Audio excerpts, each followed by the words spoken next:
just one moment.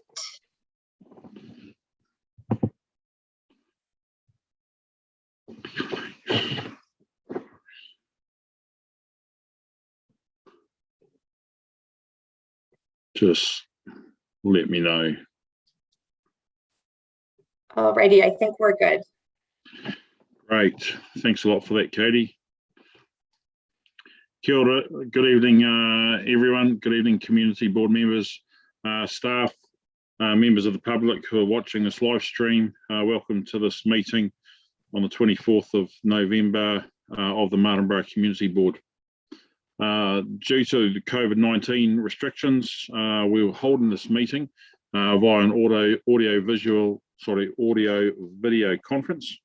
All members participating via audio-video conference will count for the purpose of the meeting quorum in accordance with Clause 25B of Schedule 7 of the Local Government Act 2002. The meeting has been live streamed to the Council's YouTube channel currently. The meeting will also be recorded and, subject to the recording being of suitable quality, will be made available on the Council's YouTube channel via a link on the Council's website. Is there any other extraordinary business that needs to be added to the agenda? Anyone? No. Okay. No extraordinary business. Right, take that one off. Are there any apologies to be placed for the meeting tonight? No, Councillor Pipp. I've spoken to the Chair, Mel, and also to Michael Honey, and they're just having some real difficulty getting online. So they are still going to try and join. So it's not an apology, it's just going to be a lateness, I guess. So when they can, they'll be on there. Great, thanks for that, Councillor Maynard. Katie, are we able to get in touch with Chair Mel Maynard and Michael Honey just to ensure and help them out to log in? Yep, I'm working on that now, so I will give them a call and see if I can get them on. Great, thanks so much. So we'll just we won't do apologies, but we'll just record those late members. Does anyone have any conflicts of interest to declare and relay in regards to the items on this evening's agenda? Great, thanks. Acknowledgements and tributes. I would, Councillor Pipp, I'd like to acknowledge the passing of your father a couple of weeks ago. I think no doubt it's been a sad time for the whānau, but hopefully it was also a celebration and lots of good memories were brought to the table over that sad time. Does anyone else have any acknowledgements or tributes? Yeah. Nathan? Yeah, I'd just like to recap on what Aidan has just said about the passing of Phil Maynard, and I'll just add a couple of things if that's okay. He was a man of great mana, and he was highly regarded in our community. And personally, I'd known for Phil for, I don't know, I guess at least 30 odd years, maybe a little bit more. Mel or Pip would probably be able to give me more of an accurate date on that.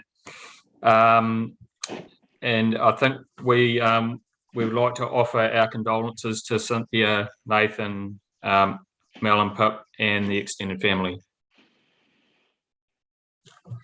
Cool. Thanks, Nathan. Thanks for that. Am I able to just also acknowledge the passing of Charlene Mccarthy, who was again another huge Martinborough stalwart, and just she was a huge part of our community, family lineage. She's another generational family here in Martinborough, and one of those one of those beautiful characters that we're just, it's so sad, and thoughts and all the best for all of her family and friends and her children as well. Thanks for that, Pip. Thanks for those words. Now, just like if there's no more acknowledgements or tributes to be added, we'll move on to public participation, if that's all right. I think from the record, an email, we've got 4 people or 4 groups of participants tonight. Paula Barnett and Guy Walker from Recycling Centre at Featherston, Mike Firth to talk about rural roading, Charlotte Harding from Martinborough Business Association talk about the CCTV cameras, and Trinity Shaw to talk about the Tora and Te Waihini campgrounds. So, right, I've got them in that order there. Okay, is Paula and Guy, are they available?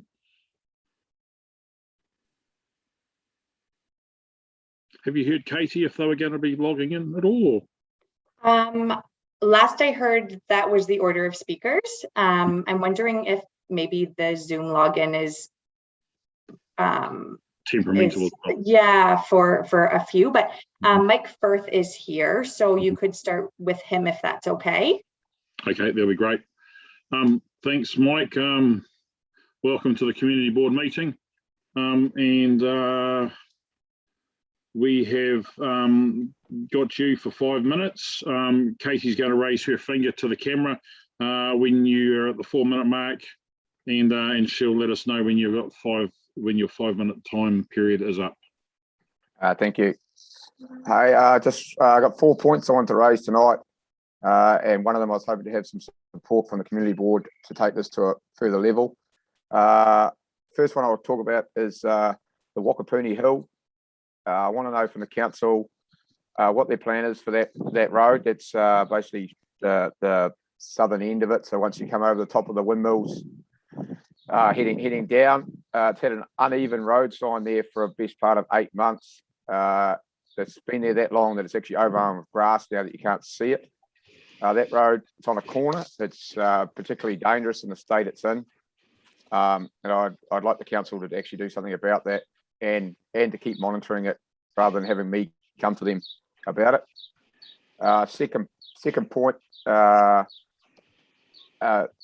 years ago when they planted Stony Creek and Forestry, they spread a lot of lupin seed over the slippy areas. That lupin seed has now gone absolutely berserk, and it's actually growing right on the edge of the roads now, and creating quite a dangerous situation that you can't see around corners anymore, as well as closing the road in. Once we hit summertime, I think that'll become a very big fire hazard as well. We've already had a fire out here recently caused by a smoke butt thrown out the window, and we're only in November. So as part of the rural firefighting team out here, it's going to be a long summer if this is what is going to happen. So I'd like the council to either get those mowed, sprayed, or maintained. It's quite hazardous, and the traffic out here now is unbelievable. So I believe something really needs to be done about that. The next 2 items I want to talk about is the increase in traffic out at the coast here is huge. It was probably the best part of 70 vehicles out here on Sunday. It's a gravel road, and it creates a lot of dust, and it's not great. I want to probably try and get some support behind me to get a speed limit of 50 kilometres an hour put out along the Te Waihini Road and Tora Coastal Settlement Road. I don't really know the avenues to go down this. I talked to Nathan briefly, and he said to raise it and see what we could do. So I'm unsure of the avenue we can go with that. I think it's an NZTA application we have to do, but if we could have some support from our community board and council to see how and what we could do about that. The fourth one on my list is it revolves around the previous one of the speed limit out here. We have the Tora Coastal Walk out here. and I understand, I talk to Kerry quite often, and they've requested from the council some signage to warn people of the walkers, slow down, all that sort of thing. She's even offered to pay for those signs, but get them professionally done from council contractor, and she's had no reply to those requests. And that walk has between 2,000 and 2,500 walkers a year come through it. Most of them stop and stay in Martinborough as well. They contribute a lot to this community, and in terms of coming through. The Tora Coastal Walk uses P&K for their groceries, so they contribute a lot to the community. And to have some requests, just to have some signage to slow down for the walkers and to notify people that they're there, I think is a small ask for what they deliver. That's all I got. Thank you. Thanks for that, Mike. Who has got questions that they would like to put towards Mike?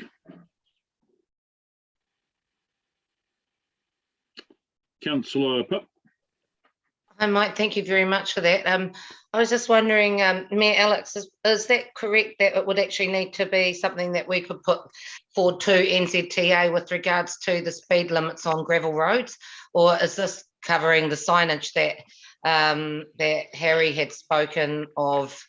The signages that the council would be putting out about going slow on rural roads.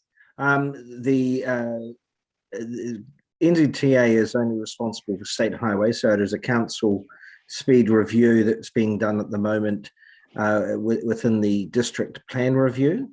Alex,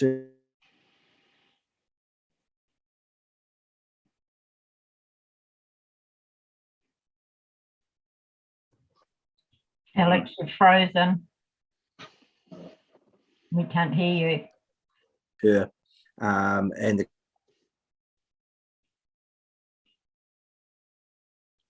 today. Can you hear me now? Yes, we can. That's great. Sorry. So I don't know where I was up to, but its speed review will be done through the district plan, so there can be a submission made regarding speed limits for any road within the South Wairarapa. Certainly, I've already been discussing the same thing with Ngawi, beside the campground and various areas. So you will be advised, but certainly write to the council, Mike, anyway, with a request for that a speed limit review on that road when the district plan submissions occur, and we will include that. The general tone we're getting from NZTA is that all gravel roads would prefer to see it 80 kilometres an hour. But it sounds like you want even less than that. And so I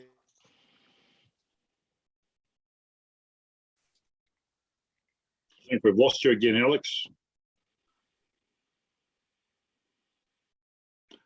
Are you there, Alex? into account. I think you're frozen.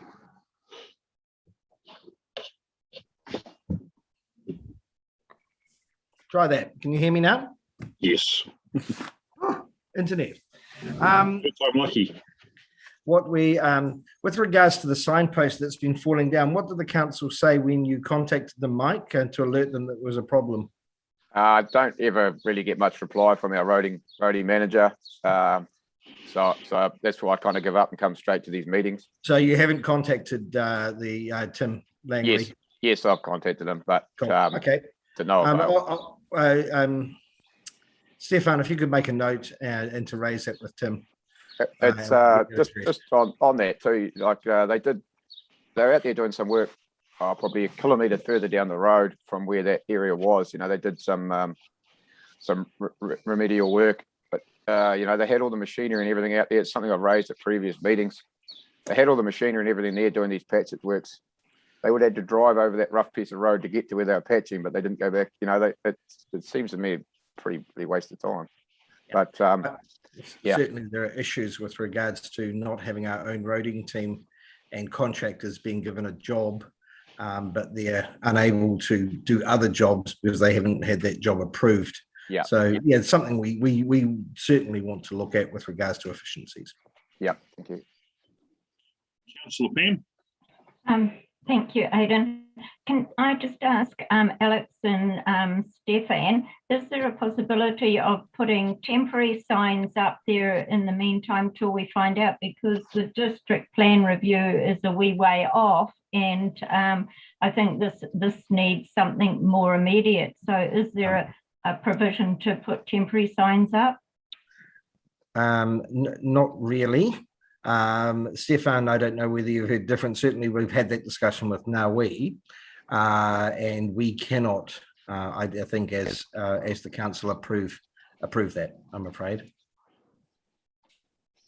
Thank you, just a thought. And would that also include with regards to the walkers? So signs that are saying slow down, and that where we've, as Mike said, from the sounds of things, that the Tora coastal. Certainly we can put those signs up, and Stefan, I'm sure you've already written that down as an action item. Thank you.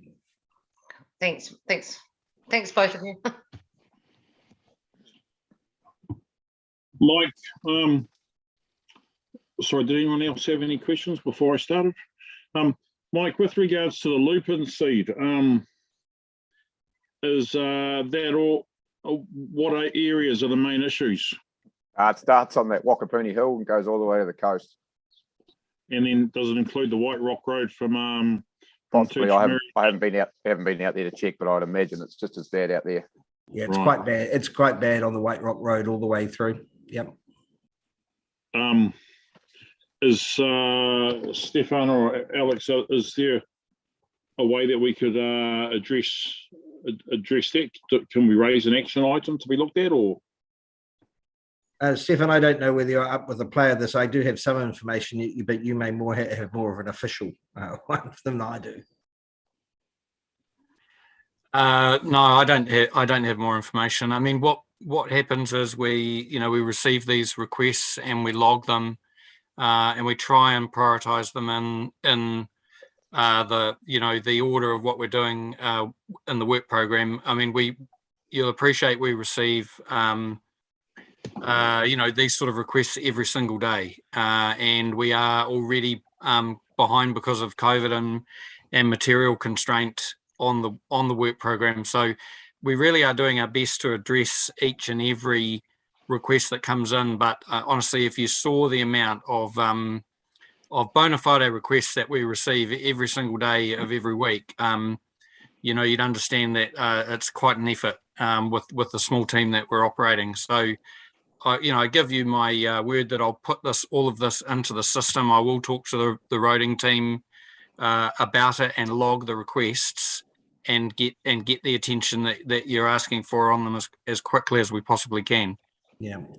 Mike, I can probably fill you in a bit about lupins, which are a terrible problem. And I have been out with the CEO to discuss this with a number of rural areas, mainly at White Rock, which it's been exacerbated by, over the years, a lot of roading crews pulling roading gravel from various streams which have already had lupin seeds distributed through them, and it spread it hugely.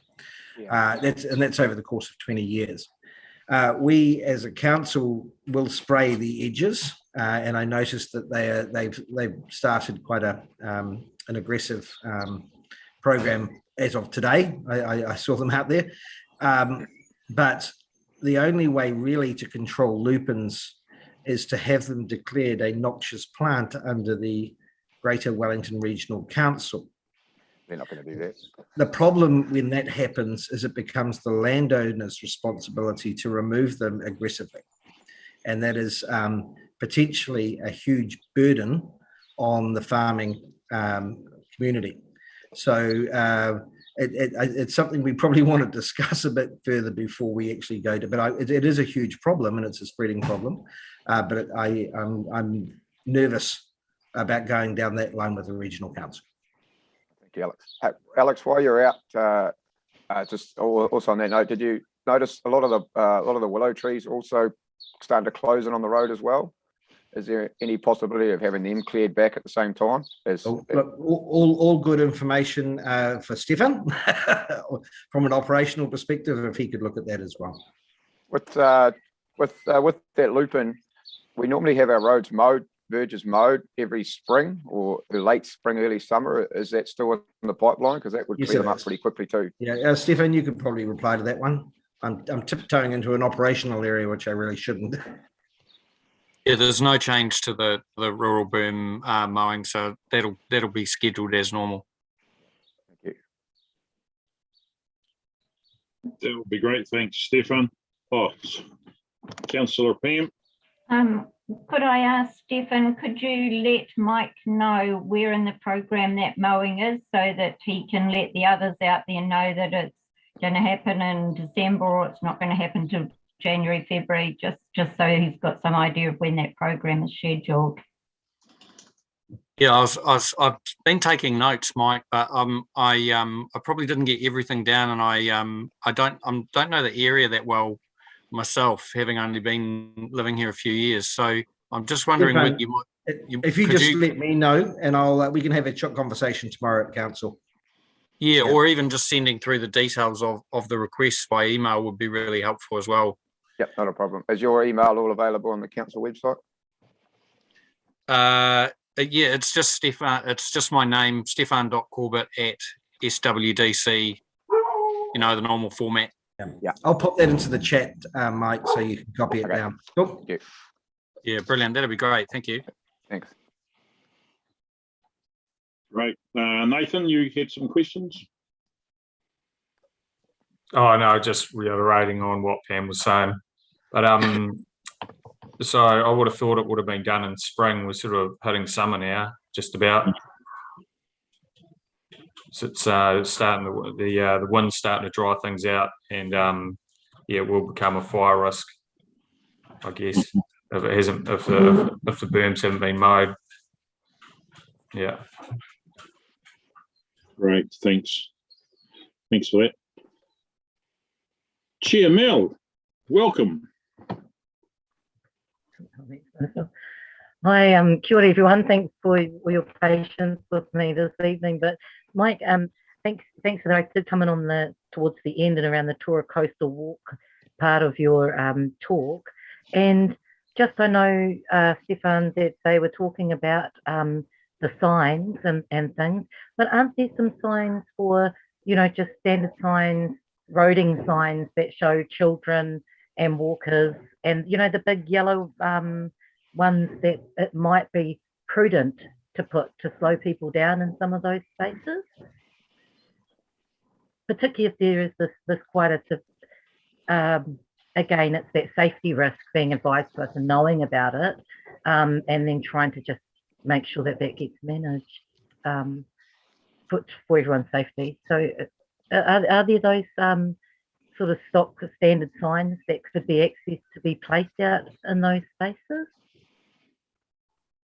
So they're actually not speed signs, they're just signs. Warning. Yeah, yeah, Councillor, there is no restriction on us, you know, placing signs on the road for public safety, and you know, there's a remedy there. We just need to have a look at the site and what's possible. So, you know, if there's a risk to pedestrians, there's certainly the ability for us to put signage on the road. There's nothing stopping us doing that. Okay. Awesome. Thank you. Thanks for that. Oh, and I'm with Mel. Sorry, I have just come in on the conversation, and Pip's been here the whole time. Councillor Pip's been here the whole time, but no, sorry, it was Mel just then, Stefan. So sorry to confuse the situation. Great. I think we've pretty much covered the topic. I think, Mike. Can I just get confirmation that that you are looking to do that signage for the walkers permanent? Is that actioned? Mike, what I'm agreeing to here is to receive all of your requests and go and sit down with my roading team and talk about them with them and lodge them and make sure that they're put onto the work program as soon as we possibly can. Yeah, awesome. Thank you very much.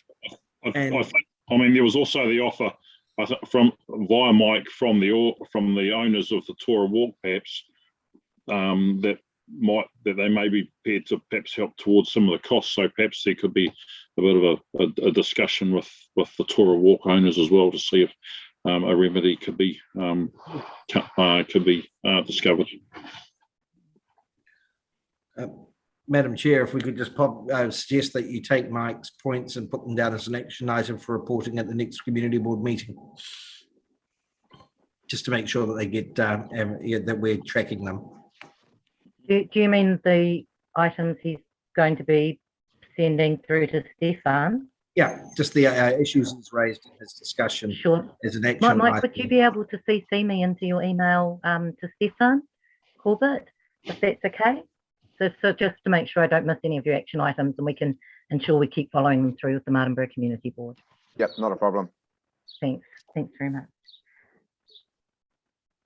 Thanks, everyone. I think I might stand down as the standing chair and let the chair, Mel, take over now. Thank you very much, Aidan. Thank you, for your tolerance, and thank you for stepping in like that for me. I really appreciate it. I think the next public speaker that we have is Charlotte Harding. Thanks, Mike. Hi, Madam Chair. I don't believe that Charlotte is here. I think the only other speaker that is currently involved in the Zoom meeting would be Trinity Shaw. Okay, great. Thanks, Katie.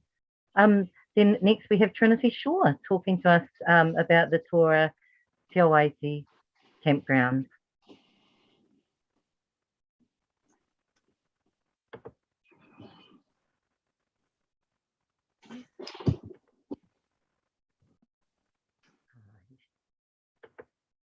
Hi everyone. I'm sure you all know me by now. You've probably seen my face on quite a few meetings so far. Hopefully this might be my last. But I just wanted to say thanks for the opportunity to speak regarding the closure and subsequent reopening of Te Awaiti and Tora reserves to overnight camping.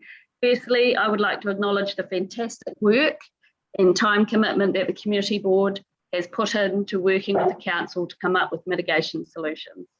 This should never have been your responsibility from the start. However, due to your diligence, I'm hopeful that there will now be a fair, safe and favourable outcome where camping can continue safely at these campsites with mitigation options in place.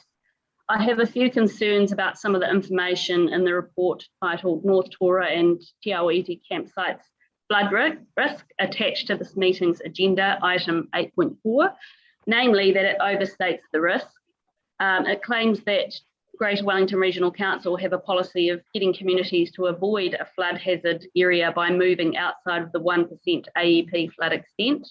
This is true for residential housing, but obviously a totally different risk for people camping a couple of nights, mostly weekends, during the summer months. It's quite a different risk to having a residential house there permanently. It has also overstated the remoteness, claiming that it is several hours from emergency facilities when it is in fact just 1.5 hours. And much closer to Martinborough, where there would be ambulance services that could get them there quicker as well. And that's not unlike any other coastal community in New Zealand that remains open in these circumstances in the same distance from emergency facilities. It also states that there is no rain gauge at Te Awaiti. However, there is one situated close to the river on Te Awaiti Station that is linked to the Greater Wellington Regional Council website, so that anyone has access to see up-to-date and historical rainfall data for any 24-hour period in the last 98 years. There are quite a few more things that I'm concerned about that don't seem correct, but I'm not going to go through them all because I don't have time. I would just like the Community Board to reiterate to the Council that notwithstanding the fact that it's highly unlikely that anyone would head out camping out to Tora or Tawait when there is a terrible weather forecast. But there are also plenty of other simple options available to mitigate this risk, including the use of a free internet hotspot, so that people can log on to weather warning sites that will give them warnings if there are weather events that will come quickly. Also, the Greater Wellington Regional Council has even suggested having a warning system in place that when the monitored rain gauge at Te Aoiti station reached a certain level, they could contact a designated council ranger or the local Tora fire party who would visit and warn all campers. And of course, to completely eliminate the risk, they could take this one step further and have a gate that the Tora fire party or council ranger would close and lock so that no one would have access to the campsite.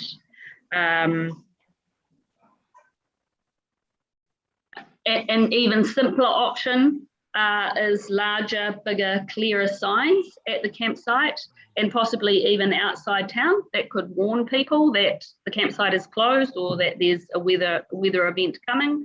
And you could just have open close like we do have sometimes with the rimatakas, or that would be another great mitigation option, and that would stop people from actually leaving town and going out there. Although I'd assume that they would have seen the weather themselves anyway before heading out there. Yeah, basically what I wanted to say is that there are plenty of simple low-cost options. This is what we found out with all the research that everybody's now doing, and that the council can mitigate or eliminate the risk. So closing them would be inexcusable. So I'm really looking forward to seeing some sort of solution for the campsites so that we can continue to enjoy them. That's it. Thanks. Well, thanks, Trinity. Did anyone have any questions for Trinity? Me. Councillor Maynard? Hey, kia ora, Trinity. Thank you very, very much for presenting again. Is it possible, do you have a copy of what you've just spoken about that you can send through again? That would just be awesome. Just so, again, we can keep, put these, perhaps if there's anything there that also needs to be put as action points, we'll have them all down. Cool. Yeah, that'd be great. Thank you. Great. Was there any other questions? Anyone?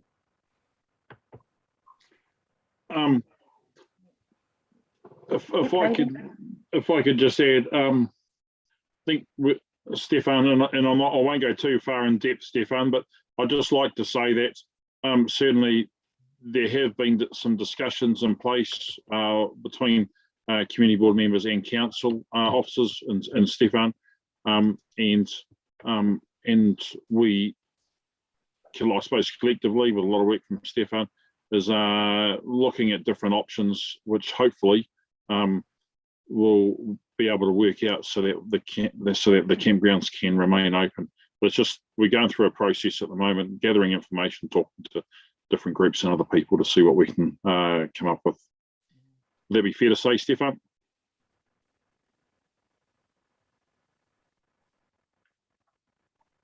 Yes. Look, thank you, Trinity, for that presentation.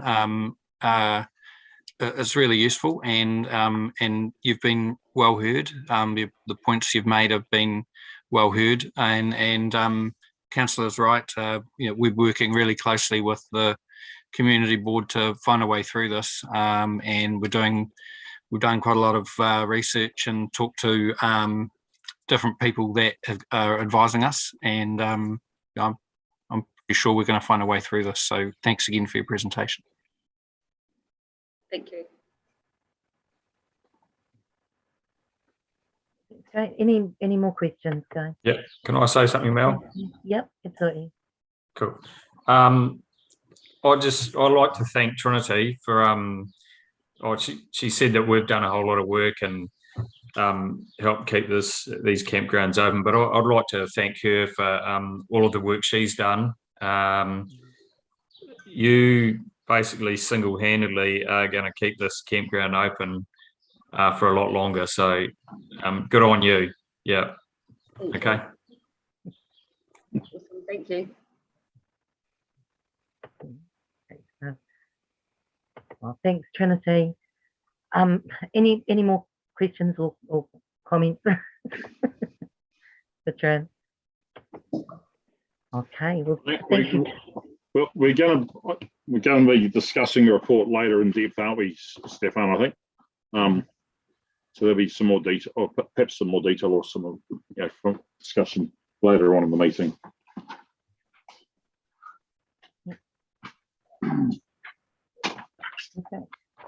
Okay. Well, now we'll move on just to any actions that are arising from public participation.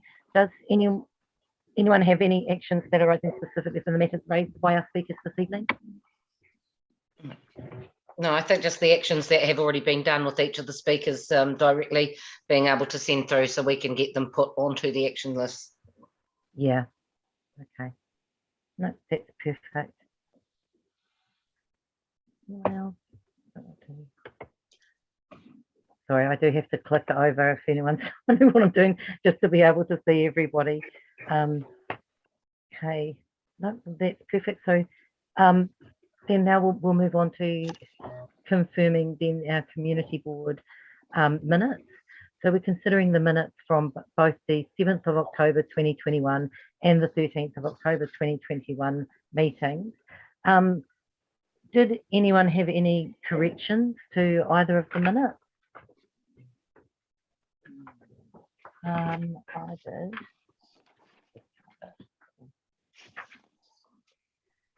Right. I just wasn't sure around this, but I did note that under the discussions that we had around the Tawhite and North Tora campgrounds in our minutes, that it says there, all of the other ones state, what was said and then what Mr. Wilson had advised. But for the topic 3 one, both Aidan and I requested to be provided copy and information of the legal advice that was received prior to the closure of the campgrounds.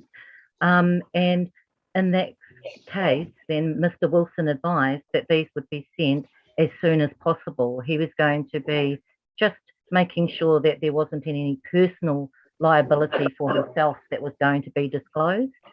If that could just be added, I think the reason that's important is that we never received that information. So I think that that's quite important that that bit goes into this, into those minutes. So that is for the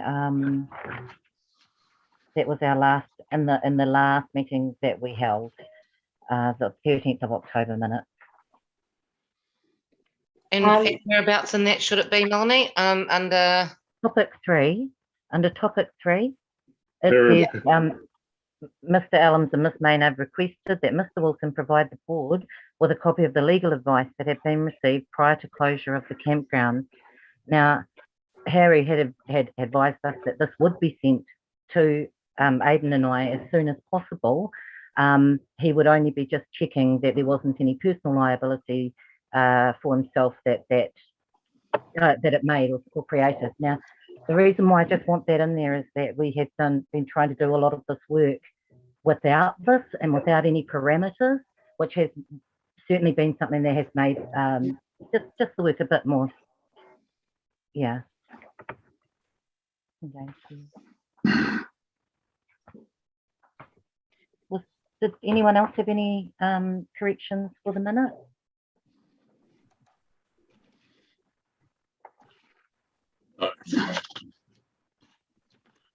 No, was that okay, Katie?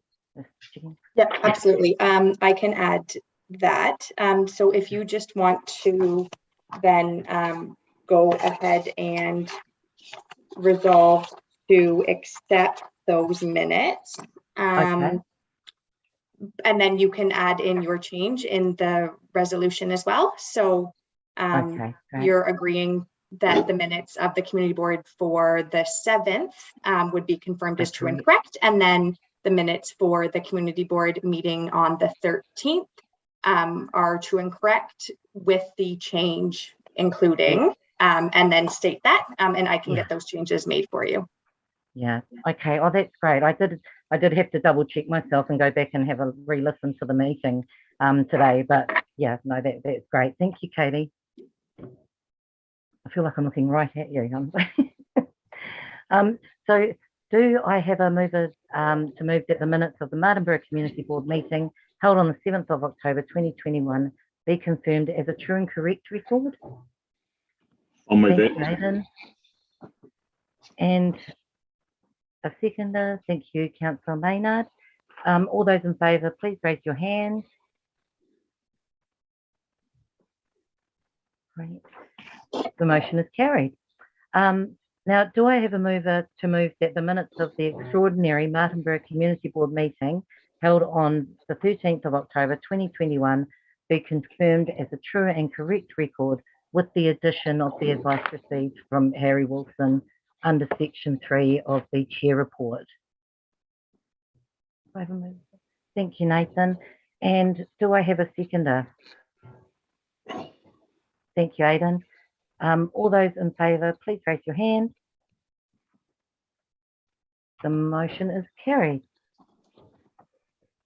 Okay, so we'll now move on to item 8.1, the officers' report, which is pages 10 to 52 of our agenda. Do I have a mover to receive the report? Thank you, Councillor Maynard. And do I have a seconder? Please raise your hand. Thank you very much, Nathan. All those in favour, please raise your hand. And the motion is carried.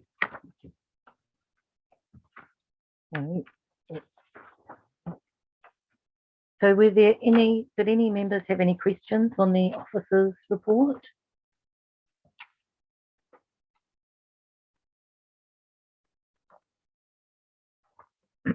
Councillor Maynard? Hi, Stephen, if we could just have clarification, because my understanding is that while berms weren't being done for urban areas, that rural still was. But I note that like all the way down Regent Street hasn't been done. So those places that are actually rural in Martinborough, those berms aren't being done. So I'm just wondering what's going on with that.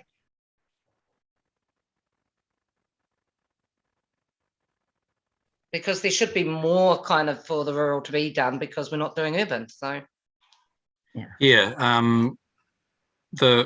I understand that there's been a little bit of confusion about what council determined with the berms, and it's not as simple, unfortunately, as the rural-urban divide. There's also a speed dimension on the roads that affects what's mowed and what isn't. Would you mind now to Councillor? Yes. Would you mind, Councillor, if I got back to you on exactly what the policy is and how it's being rolled out, just so I don't give you the wrong information? yeah, that'd be fantastic. Thank you. Okay. Yes, it's definitely a query that's coming up around the community. So yeah, we've been getting a lot of calls as well. Yeah. Thanks. Could we all have that, Stephen, just so we're all in the same, so we all have the same understanding, please? Yes, of course, no problem. Oh, thank you very much, Stephen. Look, I just want to start on, I guess, under the planning services, and I guess this is sort of lumping everything together, but the 1.1, where it's talking about new subdivisions and the land use and all of these things being approved for, what is happening in Martinborough? So what's council actually doing to ensure that our infrastructure, which currently doesn't cope and is already it exceeds the number that our pipes and ponds can actually take, what is actually being done around our ponds and everything to ensure that any development that gets ticked off in Martinborough actually won't cause stress and strain over our well, yeah, infrastructure, all of it, isn't it? So yeah, particularly wastewater. Is that a planning question, or is that, I know it's a lumping sort of planning and infrastructure together, but it's a real concern that most people in Martinborough have, because for those of us who live here and know when it's toast or any sort of event and your toilet gets flushed, it's just, yeah, all a bit too much. So When it's a Friday or a Saturday or a Yeah. Wednesday. any of those ones. I'm not, Your Worship, would you like to chime in here, or would you like me to have a first go at this? I'm having my video off in case my internet decides to play okay. silly buggers, so I am still listening. Yeah, I mean, this is a very large question, obviously, which centres around the fact that there is often end of life infrastructure in the region and in relation to water infrastructure, and also a massive effort that must be made to maintain our roading across the region, and the fact that budgets haven't been allocated to care for that infrastructure over a period of time, and so we find ourselves in a situation of always playing catch up and not having the budget available to really make this the systemic complete repairs necessary to fix the infrastructure properly. So that's the way I see it, but the Mayor might be able to offer a more nuanced view. Yeah, so we note your point, and certainly with regards to the spatial plan, the point of the spatial plan is to ensure that the infrastructure upgrades will occur in a timely manner to allow the additional land that would be released for urban, commercial or industrial.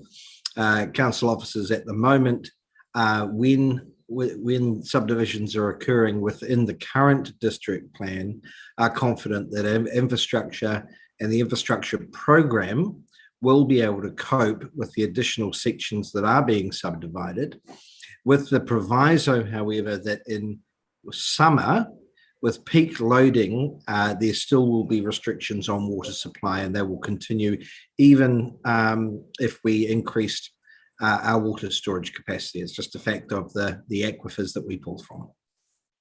And the wastewater, Alex, just the wastewater issue around the fact that our pipes here in Martinborough don't cope. Like we just had the new large pipes being put into Pinot Grove, which caused that flow-on effect, literally flow-on effect through Esther Street and Ferry Road. And I just wondered, what is going to be happening for Martinborough to increase capacity of storage and volume for waste water. With regards to the wastewater itself, that was one of the major reasons for the pipe expansion through Pinot Grove, to allow additional sections to get wastewater through. I think, and this is an officer question up to a point, and I know that they're looking very carefully at that. I certainly know that we are looking at the wastewater treatment and land distribution network, in as much as we don't necessarily think it's the best solution, but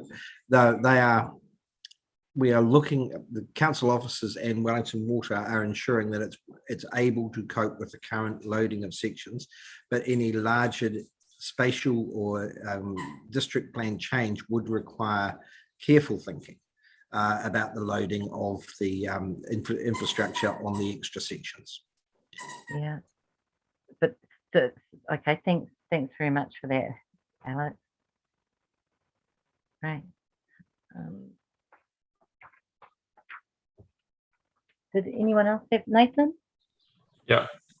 I was just wondering why there hadn't been a rates arrears report put in the officers' report.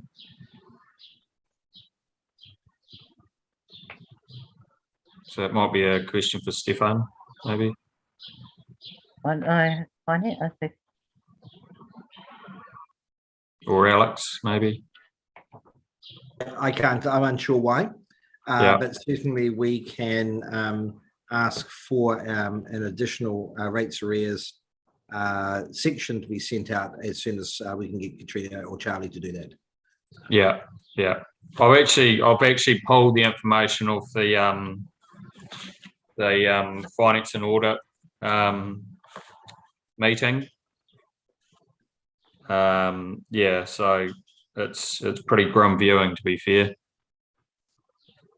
The total outstanding rates have increased by 201%. Yeah.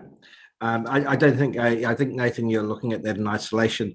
So perhaps we're the next community board meeting, or you could come to the FAR meeting and listen to that.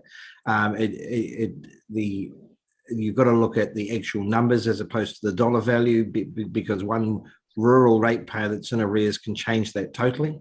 And you also need to look at it over time. So I wouldn't jump to conclusions. Currently, when it went through to FAR, both the chair of FAR and the CFO were quite comfortable with the rates arrears report. Okay, thank you. Was it declared as 200% and they were comfortable with it, Alex? Did you do it rate? Sorry, I just want to know, is it an increase of 200%? We don't look at the dollar value in isolation. We look at numbers and type to get a bit of a perspective on what the rates arrears were compared to previous years and years before that. So it's just looking at a number in isolation doesn't give you the full picture, is what I'm saying. Councillor Colenso? I was going to add to what Mayor Alex said, is that those people that go onto a repayment program, that tends to skew the rate arrears as well. So they are in effect not in arrears because they're on a repayment program, but it does skew the arrears notice on that. So that has an effect as well. Okay. Thanks, Pam.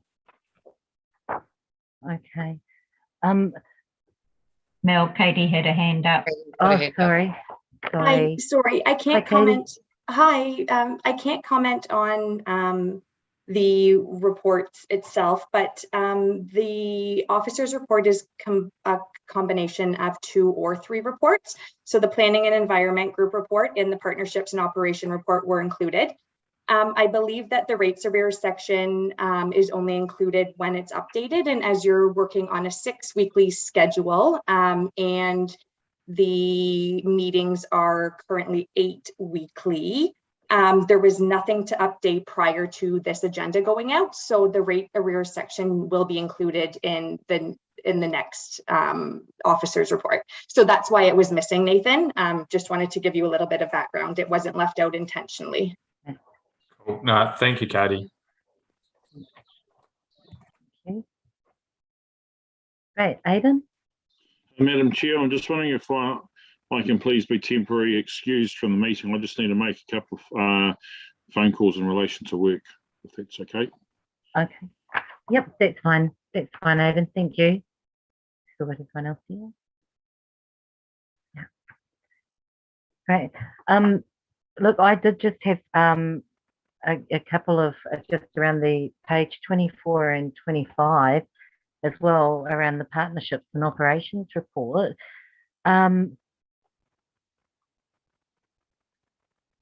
We and I just had that there. Sorry, listening. Sorry, it's not 24. It's page 25. So there's some under the Wellington Water operational performance. It's said there that they've been working on top of the service requests backlog created through the high number of water leaks during summer. So, Stefan, what does that mean? Like, does that mean that all the leaks that they were advised of in summer are still being repaired now? Well, I don't understand that, only because, I mean, it would depend on how many leaks we're talking about across the district, but it seems like they're, yeah.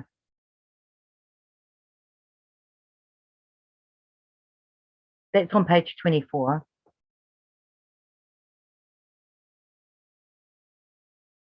.1. Sorry, Stephen. Yeah, no, thank you. Thank you, Mel. there is a backlog in service requests, as stated there. Though you can see that the response to network faults is tracking down and sort of within our normal service level expectation. I think Wellington Water are just signalling that they're working through a little bit of a hump. And you're correct, it says a high number of leaks from customers during summer. So I was aware of that. It's not outside of what we'd normally expect to see in terms of their numbers, but I can interrogate that a little bit more for you if you need more information. I guess no, it was just it just sort of was a little bit of a flag just around the time frame and delay from that we're nearly into summer again, and so it's from last summer.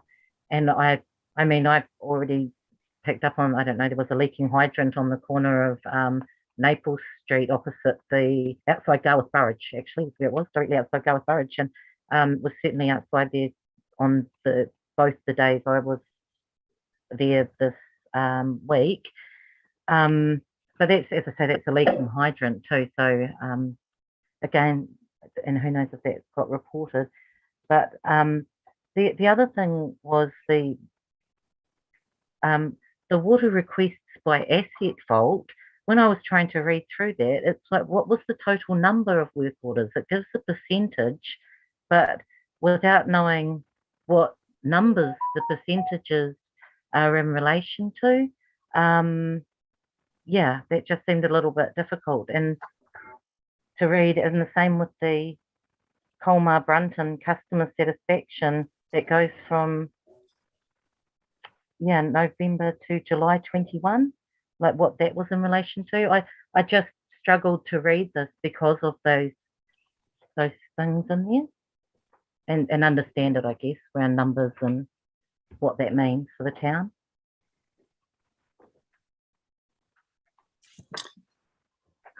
Sorry, that's page 25.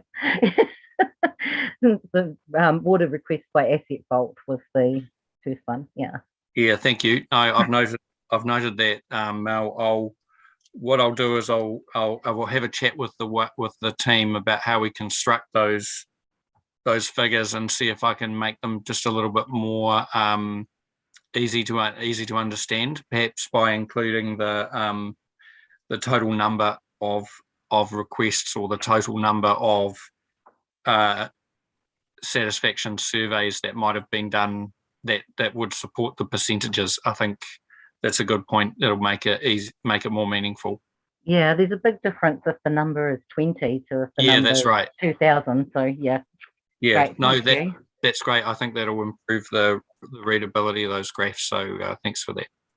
Great. Just the other thing too was the operational response events and the talk on the water pump catching fire. Now it said that it was found that the pump's trip fuse was incorrectly set. Now, but was that manually set? Or is that something that is set at the beginning? The reason why I'm wondering that is if it's manual, would that mean that they're responsible for it, or that South Wairarapa has to be responsible for it? I can answer that if you want. I was actually one of the first responders on that. Someone called me and said there's smoke coming out of the pump house. Great. So somebody has manually set it themselves. Yeah. So yes, it was probably a under-spec'd pump. We went immediately to Cotter and Stevens, Wellington Water did, and replaced it with a better pump with a better. And also we are looking to have that. I requested that be remotely monitored so that Wellington Water would have had advice that it was under strain prior to it catching fire. So it's just that's a thing that we've upgraded as a result. Okay, cool. Right. Sorry, the reason why I'm doing this and why I'm just going through some of these things is quite specific to the rates. and the rates increases. But the other thing was about the fact that Wellington Water operators, so I'm now on page 27, 4.3, lightning strike at the Waihini water treatment plant. Now, it says there that the Wellington Water operators work 24/7 to successfully operate the plant to meet, and it uses that word, successfully, operate the plant to meet normal service levels. But then it says, unfortunately, while returning the plant to normal operation, a volume of water passed through the system without full UV. Now, how did that happen if you are paying somebody to be there 24/7? I certainly wouldn't use the word successfully and on something that discharged incorrectly. Yeah, Mel, you're getting right down into the weeds now. I'm sorry. I mean, I'm not really prepared. Sorry to answer. I mean, I'm not able to answer at that level of detail. I came here expecting a governance conversation. Okay. So I just can't. You know, I know you've got a lot of really technical questions. I'd have wait to take hear the ones on the Papawai Road. Those are they'd have to be taken back to the team. So we could go through them, but it's probably better if you just send me the questions and I'll after you've aired them, and then I'll go through them. Okay, cool. Because I mean the other other one like that, Melanie, you can also involve the Greytown Community Board if it's with regards to Papawai. Yeah, and the Waihini water treatment plant. Well, I might just save some of these ones then that we were getting down to. But I did have, I think this is a governance question. So Mel, can I interrupt you just before you do the governance question? You can put those ones in as action items for Stefan so that he can come back to our next meeting or via email with those answers if you like. I don't think, actually, I don't think this one would be for Stefan. It was about the Tohiruniko pipeline crossing. Yeah, no, sorry, I was meaning the ones you were already talking about. Oh, yeah. Yeah, no, I probably need to split them in two, but just that it keeps saying that the council's LTP did not include funding for the project, as it wasn't known at the time of LTP discussions with Wellington Water. But does that mean that Wellington Water was spoken to before the LTP was set, to set it, or that it was, it seems like that is a really urgent thing around water accessibility for Featherston, and Greytown is two separate towns, and really brings towards, I guess, that why South Wairarapa District Council isn't looking at pursuing an independent water supply and secure water supply for Featherston, instead of pursuing the wastewater to land resource consents over and over and over, and just costing huge amounts of money.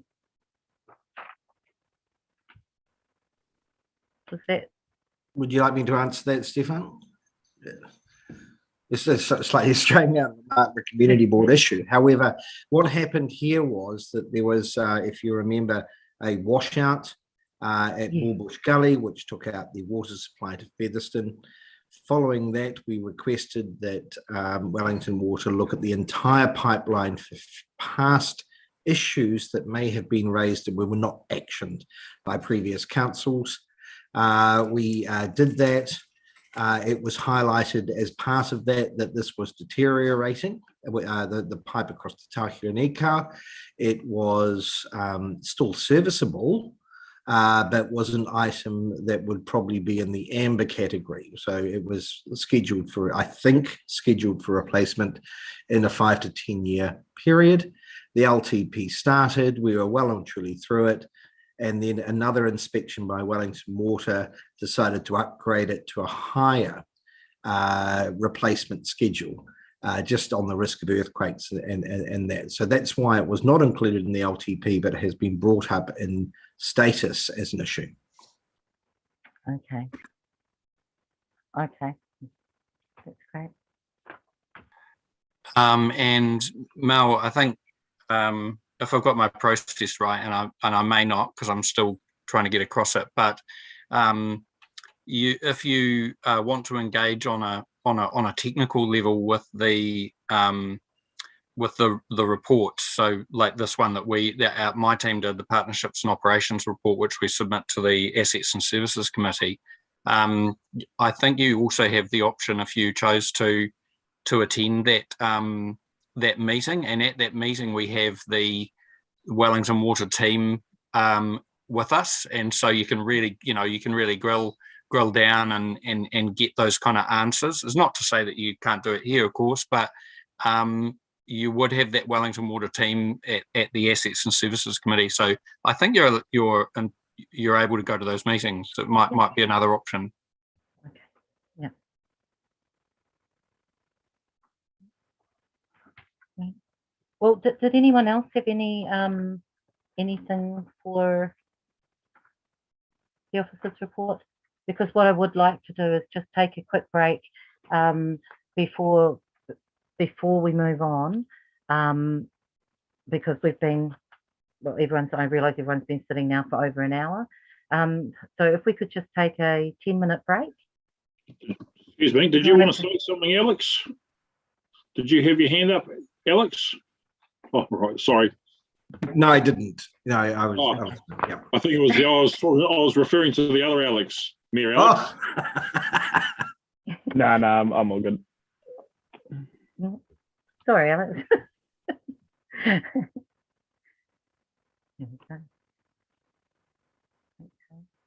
Great. So, well, the time is now 7:41. If we can just be back here at 7:51 to review, that would be great. Thank you.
go. Kia ora, everyone. Welcome back. Yeah, thanks for all coming back. If anyone, did anyone else have any questions around the action items report that they wanted to discuss? Sorry, not the action items report, the officers report. No. All right, then we'll move on to the action items report. Sorry, let me just.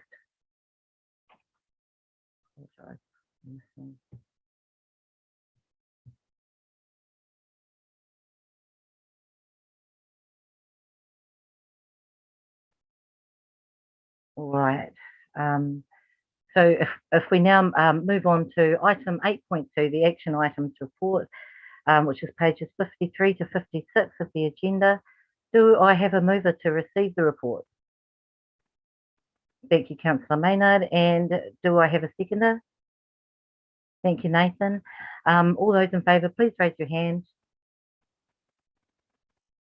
And all those against, please raise your hand. Okay, the motion is carried. Now, members, were there any, where am I, the action items report, were there any updates or any questions that anyone wanted to ask in relation to any of the open action items that are listed on the current report?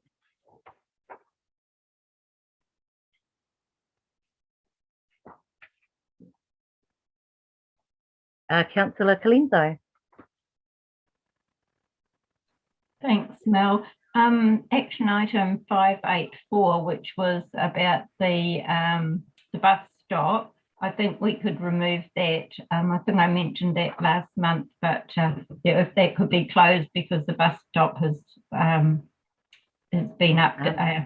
renewed and is looking fabulous. Yeah, thank you. Thank you, Pam. And did anyone else have any updates?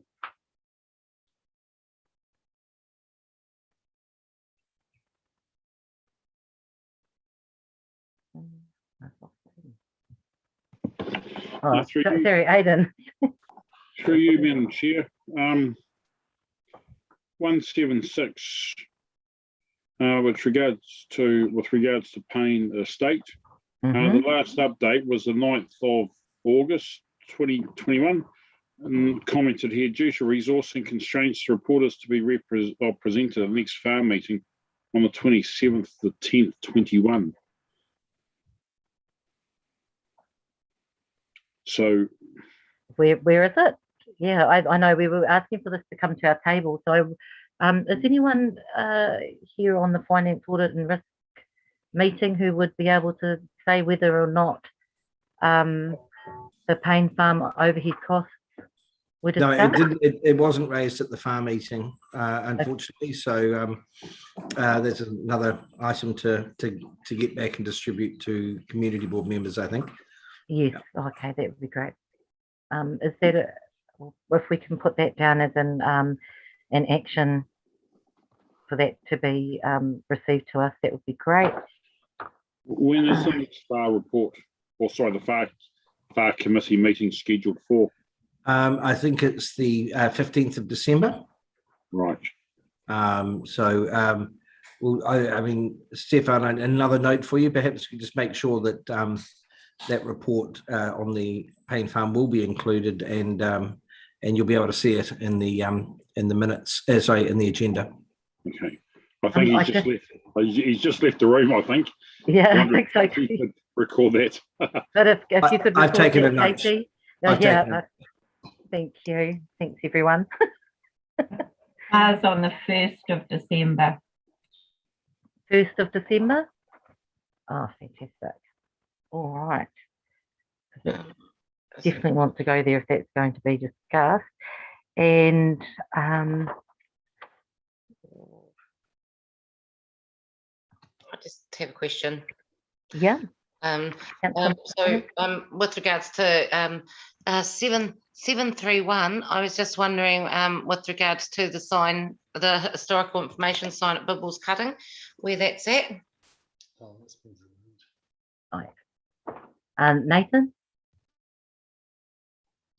Yes. So I should have. I emailed the board members. I probably should have included you as well. Sorry, but Andy Shaw, who is having going through the design process, met with Mate Higginson. Andy's extremely busy at the moment. He talked to me a couple of weeks ago, and it's just a very, very busy time for him. He's got other commitments. I don't have a lot to bring to the table, but when things quieten down a little bit for him, he will be back on that.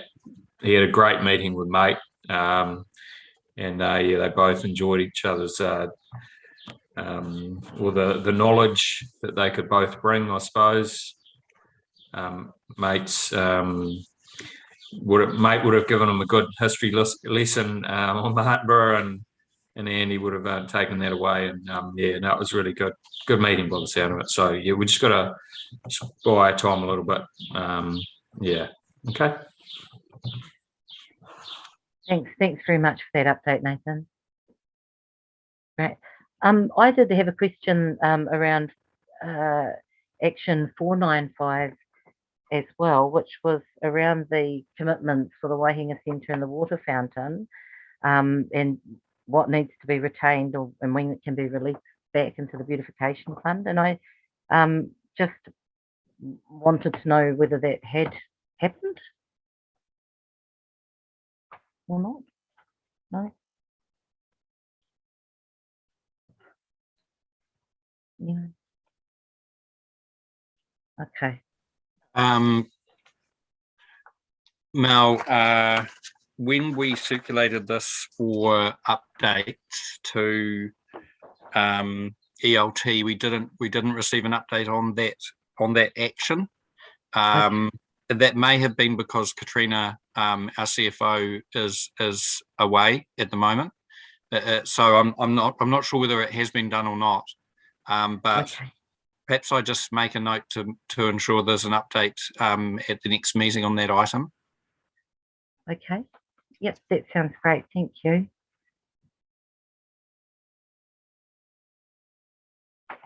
A quick look in here. Okay. Mel? Yeah, Nathan? Yep. Yeah. What do we got here? 95. Is there any update on the tree group, the Martinborough tree group? Oh yeah, number 95. Alex might be able to help us out with that. Yeah. Not really, no. It's one of those things, but perhaps if the community board wanted to take over that task and look at creating a tree group much the way Greytown did, they might get a bit more traction with regards to interested people in that. Okay, so Michael, you were the community board representative on the tree group with Mayor Alex. Do you, Michael, have you got anything to add around the tree group or around what's been happening? No, nothing's been happening. But I'll sort of take it over and get in contact with people who are interested in doing what I think should be done around town regarding what other people think should be replanting trees and stuff like that. Okay. Yeah, thanks, Michael. I think you'd be perfect to run that. Yeah. Thanks very much, Michael. That's great. We'll get an update on that put into that action item on that as well.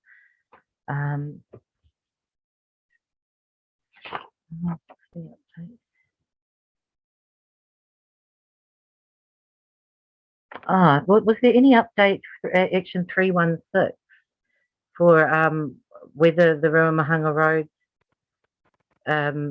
team were going to be able to come and speak to the community board at any stage? it's That might have to go back to Harry because Harry's not with here this evening. So probably need to just follow up with Harry on that, and so it may be at the next community board meeting. okay. But I do have a question though, back again with the action item with regards to the water fountain, and it's just that I've gone through the income and expenditure statement, and it's come off there. So it's no longer showing on there as like being held. So I'd just like to maybe follow that up, because even if it's come back, it should show that it's come back in. Yeah. It's a little bit, yeah. Yeah. Okay. Okay, great. Yeah, if we could get that Clarified why. clarified. If it's actually come back in, we just need to see that, and it should be showing on the income and expenditure report. But there's actually now, it doesn't even show that those funds that where the question was asked about it. Now those are no longer even showing as being held on there. So yeah, we need to make sure that it doesn't fall off. Yeah. That it's actually closed. Yeah. And that the funds come back. Yeah. Okay, thank you. And that's all I've got to say about that. Thank you very much, Councillor. And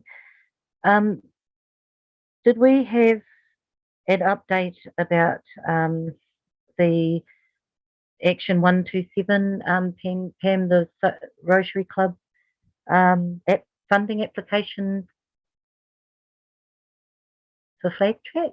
I've actually printed off an application form, so I've got that there. So I just need to fill that in and see what I can get. Katrina's away at the moment, as Stefan said. So I'll just, once she comes back, I'll talk to her about what financials we need to do to put with that, and then I'll circulate it to you so we can work out how much we want to apply for and things. So it'll be good.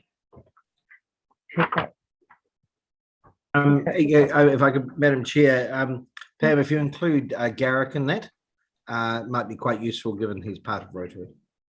Oh, cool. Okay, thank you. Okay. And through you, Madam Chair, I just wanted to sorry. I just wanted to say that the application at the Māori Standing Committee meeting, there appears to be no appetite for a tangata whenua representative for the Considine Park user group, so I think that can just be closed off. Well, I think the important part there is that tangata whenua doesn't have to be somebody who's associated with Hawaii Marae.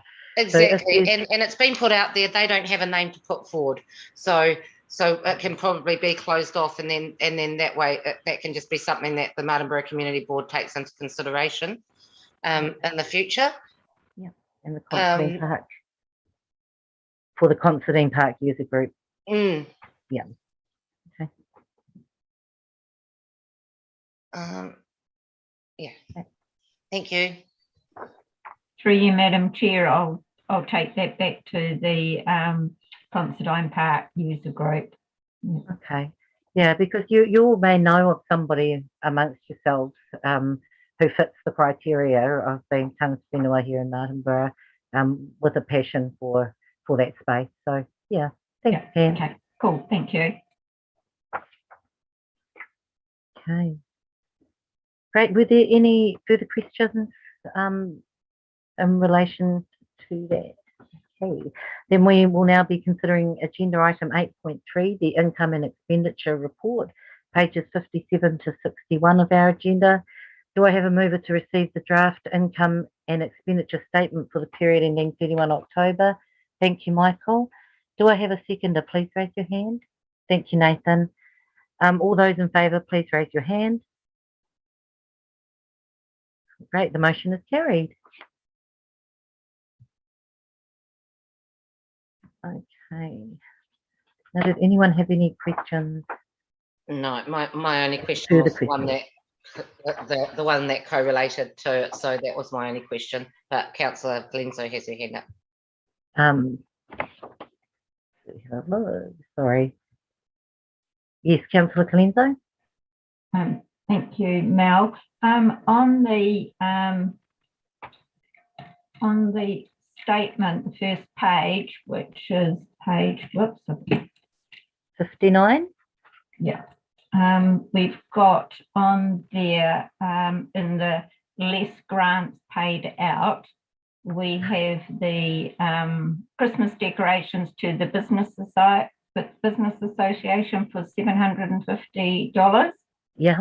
And then we have in the beautification funds, we also have it again, less commitment. So I think that's come out of the wrong pot of money.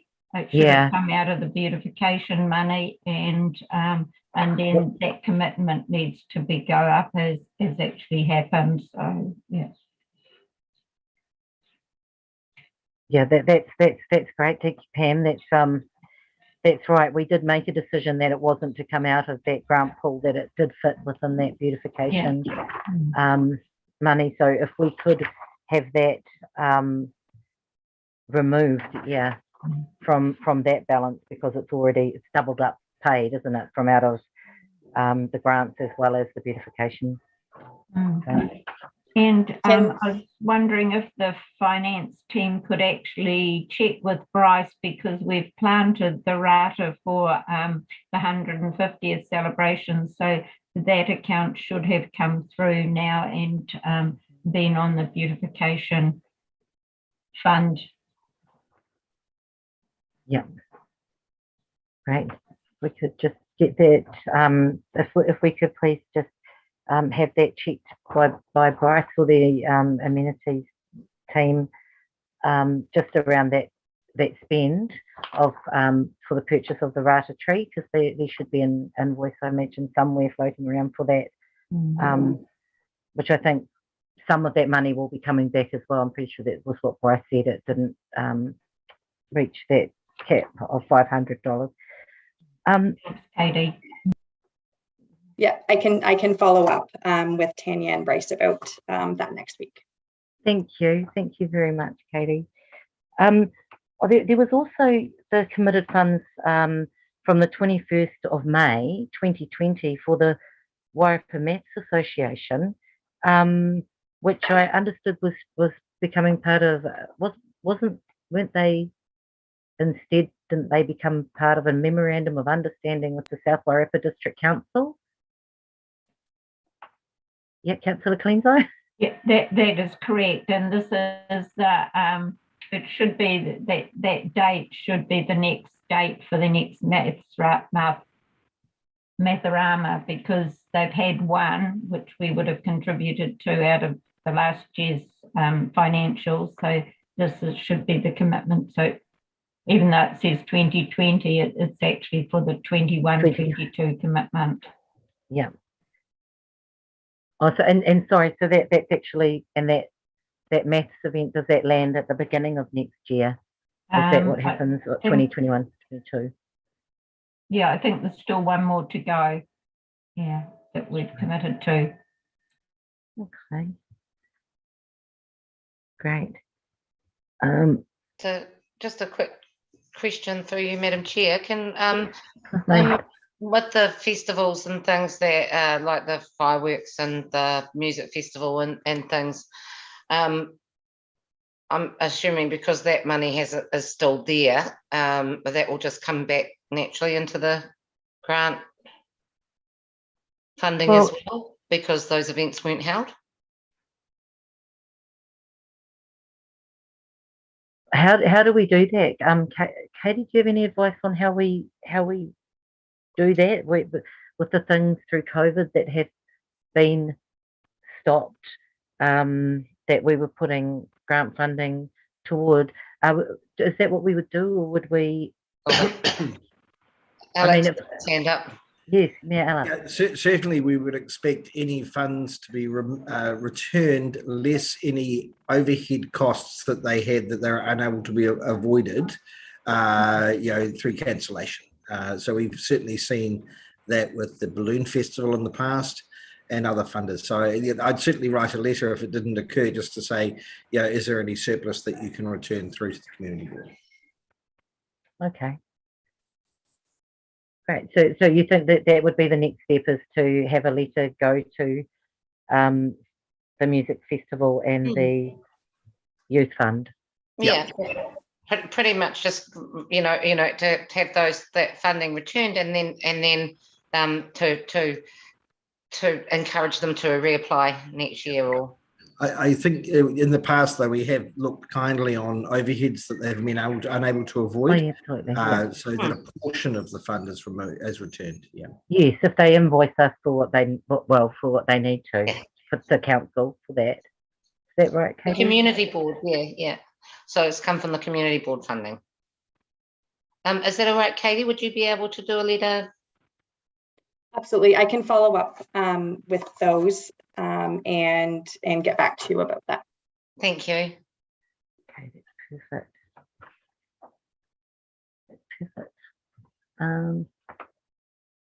Great. Were there any other questions or comments for anyone?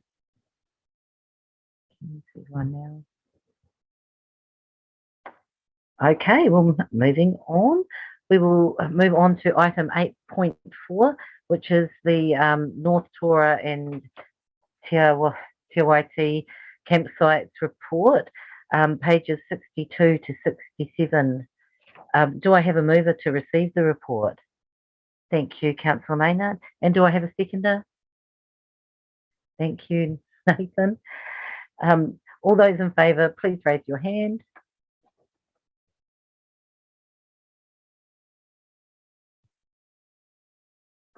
Great. The motion is carried. Can we have one of the council officers speak to this report?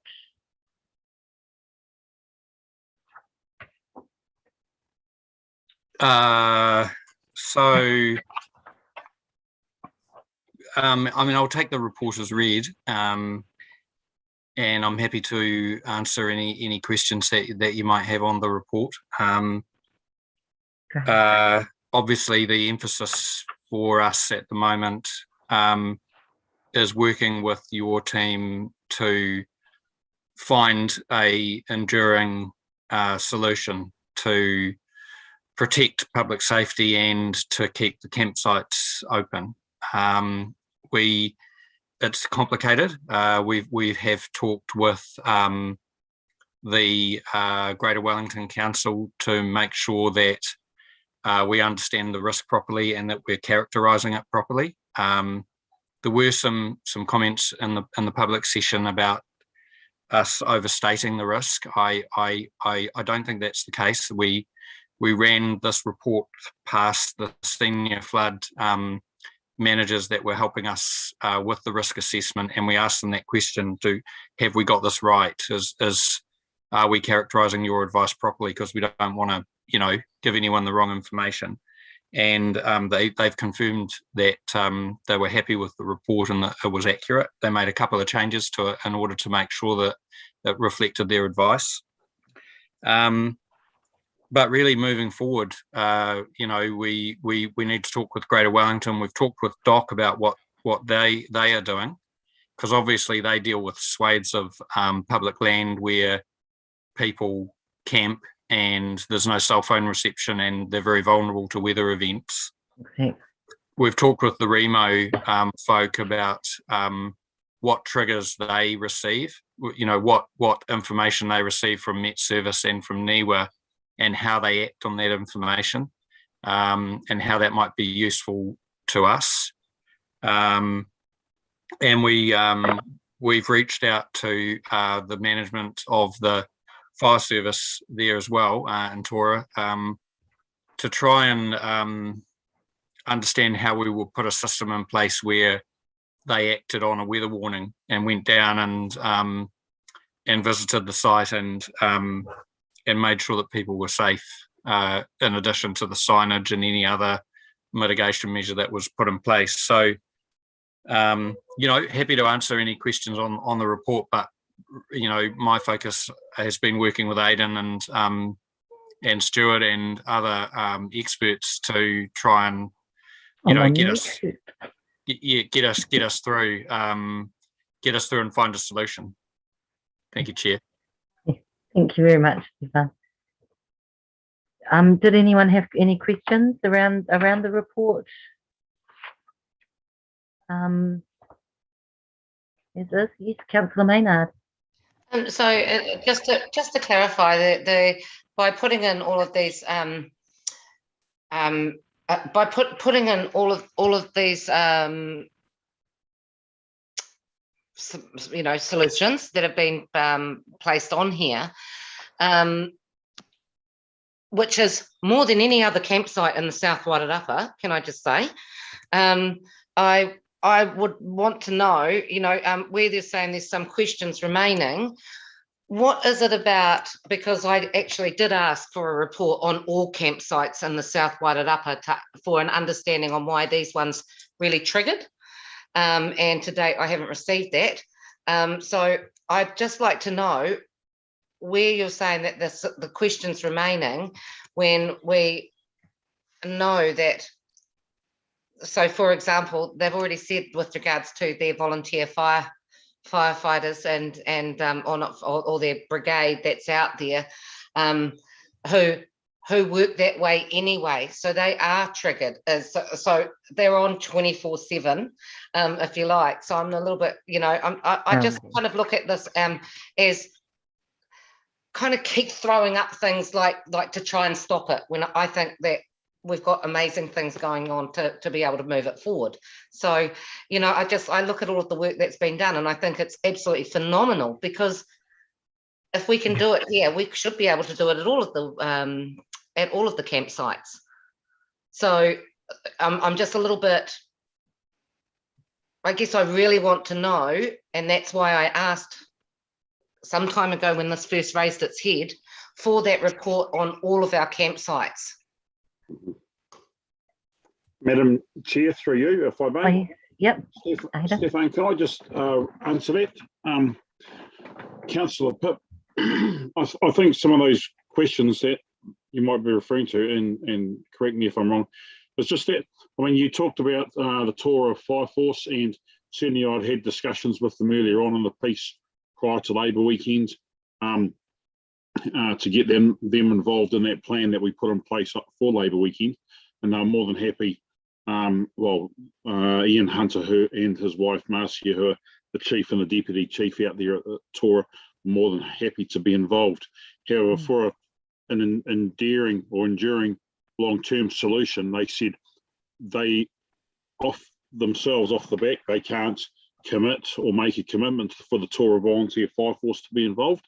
And so that's why we need to have a discussion with the Fire and Emergency Group Manager for the whole of the Wairarapa, and include at that higher level that sort of discussion to see if I think probably a memorandum of understanding between SWDC and FENS, i.e. the Tour of Volunteer Fire Force, would to be put in place to formalise that sort of arrangement and agreement. Yeah. And perhaps if it works out on our coast, perhaps that might be possible to work for the Ngawi. I see us as trailblazers, Aidan. I'm actually seeing us turning into trailblazers when it comes to this situation, which is absolutely fantastic. So don't get me wrong, but I just keep seeing, again, roadblocks being thrown up as well. When we seem to be finding things. So what I'm really wanting to know is so, although that's the case and that they can't always be there, the two of them, do they have a fire siren? Can a sign be put up at the campsite? I mean, this is a really easy thing. If you hear the fire siren during a rainfall, please move to higher ground. Yeah. I'll let you go, Stefan. Yeah, thanks, Aidan. Councillor,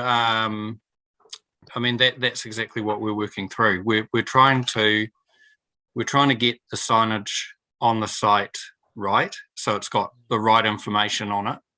We're looking at trying to get the fire service to go down there and when there's a very serious weather event and check on people's safety. But we need them to have their senior management agree to that. And then if we've got the Tora party going down there, we don't want them to go down there every time there's a rain warning. You know, there has to be an agreed trigger, and we've been trying to work with GW and the Met Service in Niwa to figure out what that trigger is, and get a solution that works. I mean, there aren't any roadblocks. I've been working really hard with Aidan and others to solve this. And I think we've been making progress. What concerns me is that we talk about possibly closing it again, coming towards the Christmas and the holiday time. And that's a major concern because, one, we just heard from Mike saying that 70 cars went through this weekend. So there's a high volume of traffic, I guess, going out to those campsites. We know that, it is used, and there is a large portion of our community who can't afford to go to Napier or to go to, water parks or whatever, but they want to be able to give that true Kiwi time of being able to go camping at these sites. That's what they're there for. So for me, firstly, I'd still really like that report to be done on all of the campsites, because I don't believe that this campsite is massively different to the others if it came to a 1 in a 100-year flooding event. So I just want to see the scope. Where is it? What was it about this that triggered it? But so then I can work forwards from that. And that's what I've been asking for right from the start. Yeah. Okay. So Councillor Maynard, are you wanting that report to come to our table, the community board table, or was it a request you made at the council table for that to go back to you? I actually requested it through governance for the South Wairarapa District Council. However, as it involves Martinborough Community Board, it can easily go to everybody, to the Martinborough Community Board as well, to be tabled. Yeah, certainly. I would also like to know what other risks and things there are. The Martinborough Community Board actually holds the majority of coastal areas for camping. And for South Wairarapa District. Yeah.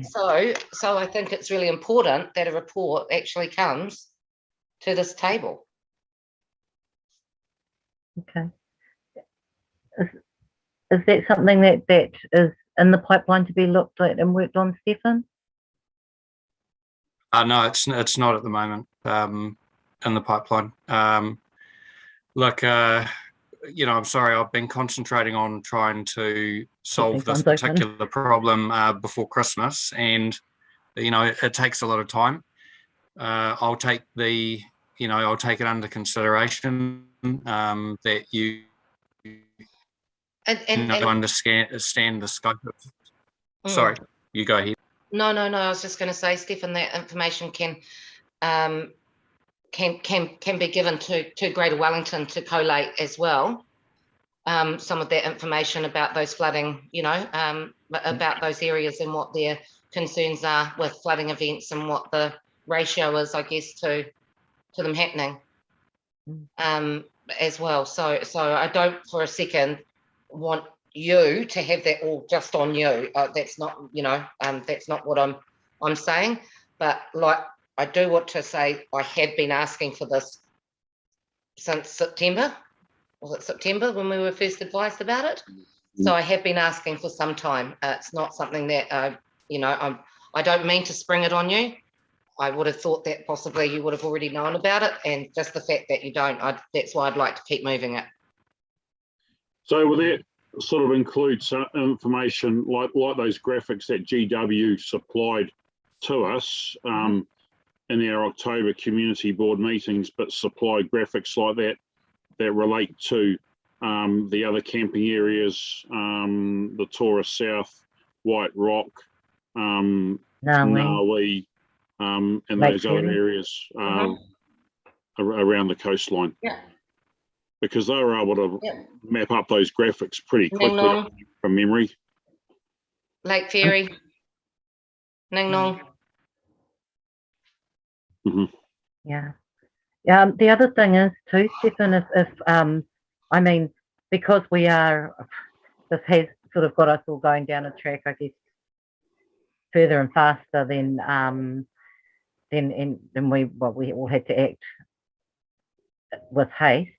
Yeah, I think it would also be prudent to have a look at what we know floods in far more likelihood than that happening. Like we're putting in place something for 1 in 100 years, but what about the people who camped out of Featherston down at the water, where we launched the water skis and all those sorts of places. There's the diversion right by the rivers where what are we doing to look after? If we're saying that 1 in 100 triggers us to behave this way, what are we doing to look after those people who could suffer by camping near a site that's 1 in 10 years, 1 in 5 years, 1 in 2? Just going swimming, all down the river. Thanks, pretty dangerous. Chair. Can I suggest that you refer back to council in reference to Councillor Maynard's request on a report on other camping grounds in the Martinborough district, and extended to the whole South Wairarapa for the other community boards, and that can get put onto the council agenda, and we can have an officer reply on the time frame for that report and the work involved in that, because it does sound to me like a big body of work, but certainly you've raised it, you put it on the table, and it will be an action item. Fantastic. Can I just say to, sorry, can I just say to Alex, it seems really big and onerous because it has been this time, but what I'm hoping, and I'm certainly hoping for Stephen and his team, is that what we put in place is something that can be replicated and be used as a guide so that it's not so onerous on him and his team on time and what has to be paid for ratepayer money.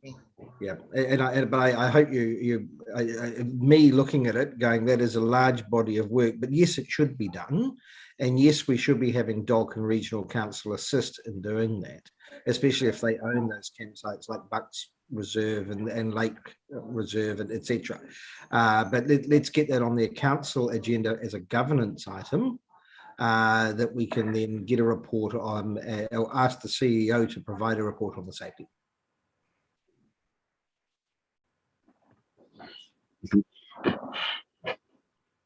Okay, great. Did anyone else have any questions for Aidan? I've just got a couple of points. And my first point, these paragraph 4 of the report, the intention to close the sites, and Chair Mel had alluded to that earlier on in the meeting about the legal advice, and so I'm just going to ask the question. When the issues were first raised and the questions were asked about the legal advice, we were given a number of different replies as to we could receive that legal advice once it was formalised in a formal format, because at that time it was draft, and then after further requests we were told that it was privileged. However, at the moment we still haven't seen the legal advice, so I'm just wondering as to whether it's possible to see the legal advice, because again, we're working, and I know that I raised a question with you, Stefan, last week before we had our meeting, and you're able to supply the draft report, which was great, but we'd still be interested to see what the legal advice is, and while we are working towards a process to come to a solution, I think the idea was that way back at the start of it, we were being told that we had that council had this legal advice that we had to abide by. and we were just asking, to see it so that we could understand it and so that the community could understand that legal advice. Again, we still haven't seen it, so I think it would be helpful for us if we could review that at some stage. Yeah.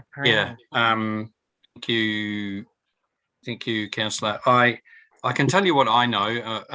The legal advice is privileged, and we haven't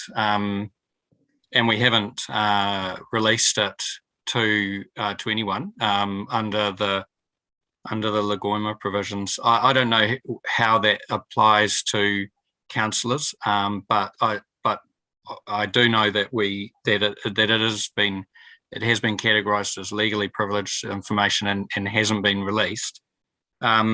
What I was trying to do, though, in the report was because you raised a good question of what are the legal parameters and trying to understand the mandate.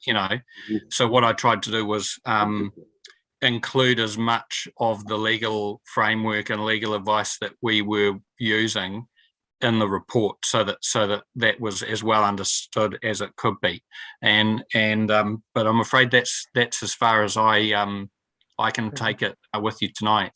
Okay. Did you say it was privileged under Lagoima, the Local Government Official Information Management Act? Yeah, the way that I've come across it is requests for the legal advice under Lagoima, and we haven't released it. On the basis of privilege? We're entitled to keep our legal advice privileged in total, actually, and there's good reasons for that. I mean, you'll probably understand what they are. No, that's good. Okay. And my second point, Stefan, is while we're working through this, I'm just wondering how, and I know we're trying to resolve this before Christmas. I'm just wondering, what can we say to the community at the moment, or what can we put out to the community? I was hoping that we could do a joint statement, Aidan, once we nail it down. I think we're close to that. The signage plus an understood trigger that is then acted on by the fire service. That's the base, that's the platform. I mean, we'd have to consider whether we put anything additional in front of that, like a hotspot or extra signage on the road. There's certainly stuff we could do on the website and social media pages to stop people coming in before they get to the site, and if there's a big weather system coming in. Yeah. So personally, I think we're fairly close to an outcome, and I was thinking it would be nice if together the board and the council put something out to the community that sort of said what we'd done and that it had been resolved, and I'm happy to work with you on that. Mm-hmm. Great. No, that'd be great. Thanks. Yeah, I think that's a great idea, Stefan, and certainly allows everyone to move forward, to work to resolve it, and in a timely manner. I think that's a fantastic suggestion. Aidan, I'm sure you'll take that up. Yeah. Sounds Definitely. I mean, maybe thank you, Stefan, maybe we could look at having another meeting sooner rather than later.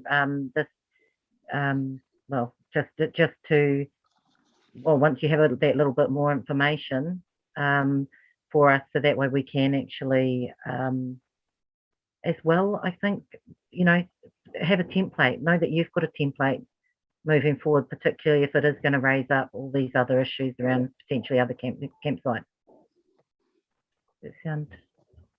That sounds good. I mean, the sites are similar, I guess, in that they're exposed to significant weather events, but they're also quite specific. Like the sea swell from a low barometric event pushing water into the mouth at the same time as 150 mil of rain coming down the river it's actually the two things in that specific site that create the level of risk, and they might not exist in that way at another site. So it is quite a bit of work to model and then to analyze the model for each of the sites, and then sort of go to mitigation from there. But I think we've done a pretty good job of these two sites, but yeah.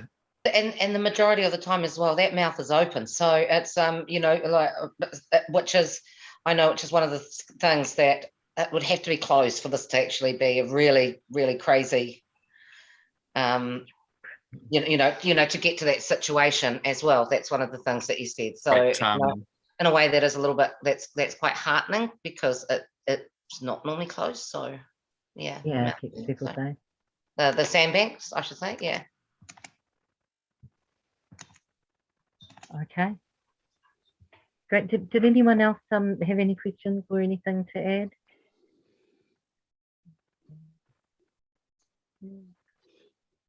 All right, then we'll move on to 8.5 of our agenda. Mayor Alex has had to leave, so just so you're aware, Mayor Alex has had to. Yeah, I'm still here just for a bit, but I've until the phone call comes through.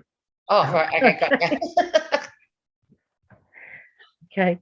Well, so we're going to move on to item 8.5, the 2022 schedule of ordinary meetings report, pages 68 to 72 of our agenda this evening. Do I have a mover to receive the report? Thank you, Michael. And do I have a seconder? Thank you, Councillor Maynard. All those in favour, please raise your hand.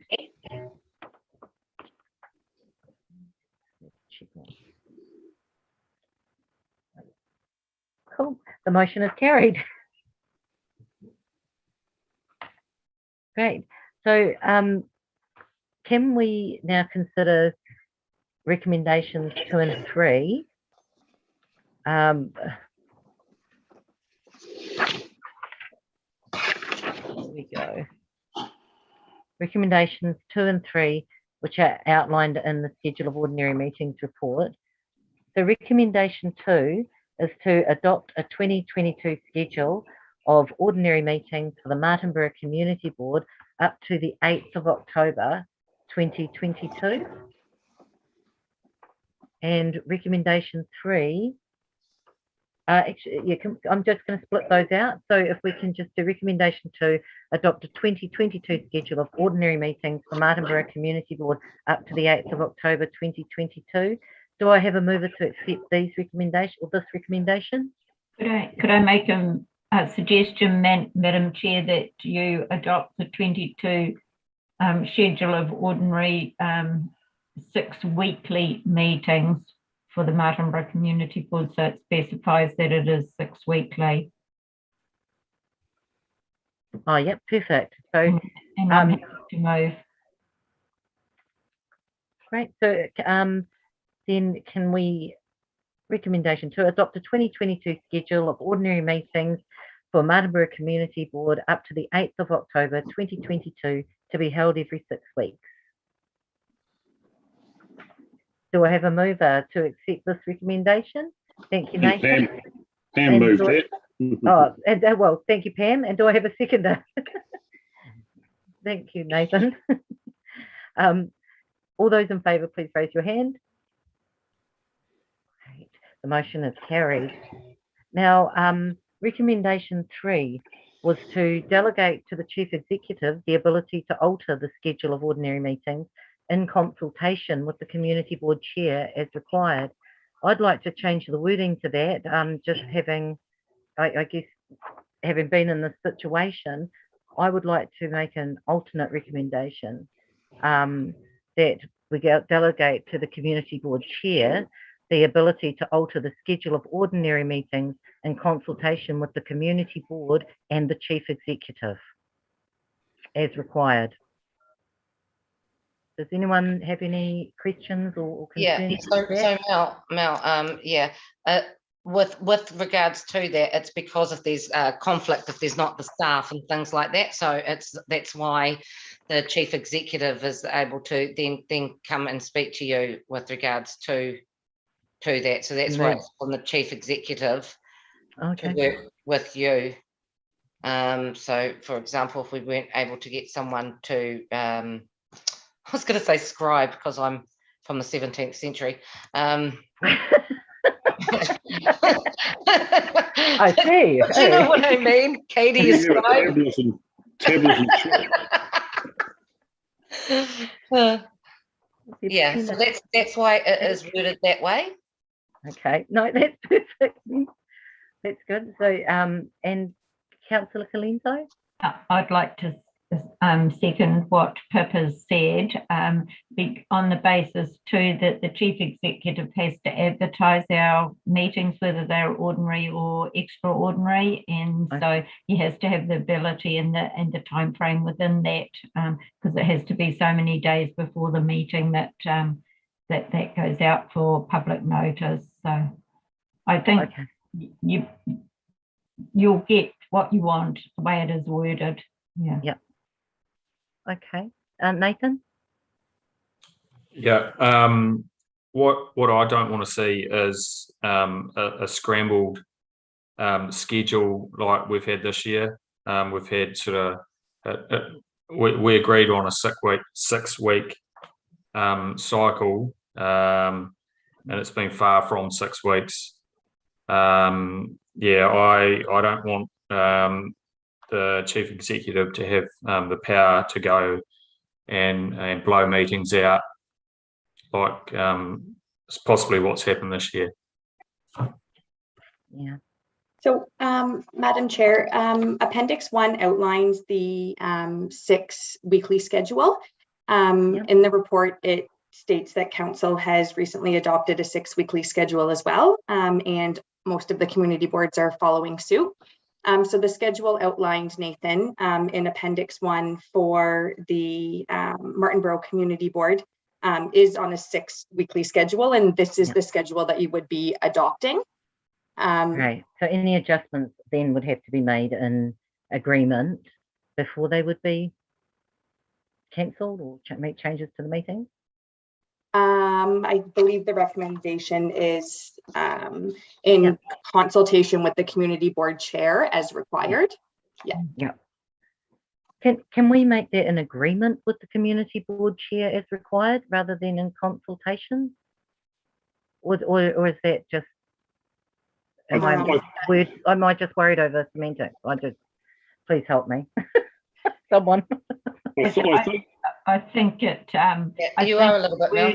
The wording will allow you to do it, Mel, and not to change the meetings that are agreed to, the 6 weekly meetings. It's if there's an extraordinary meeting and you're going to get it, you're going to have that consult, you're going to have that talk so that you're both on the same foot for it. Yep, great. I know that would be great. Okay, well then, sorry, yep, Aidan. It was just, and like Nathan said, there was just, I suppose, concerns within the community how these last 2 meetings that we have had this year have been pushed out greater and further than what that 6 week period time frame was. And while there was probably valid, well, it was explained to us after the fact when we raised those concerns as to the question until the justifications were given. I mean, and from what I understand, the justifications had been given much earlier in the year. A lot of water had passed under the bridge. So when it came to these meetings, which were close to 7 or 8 weeks occurring, with, you know, everyone had sort of gone past that discussion that had occurred much earlier.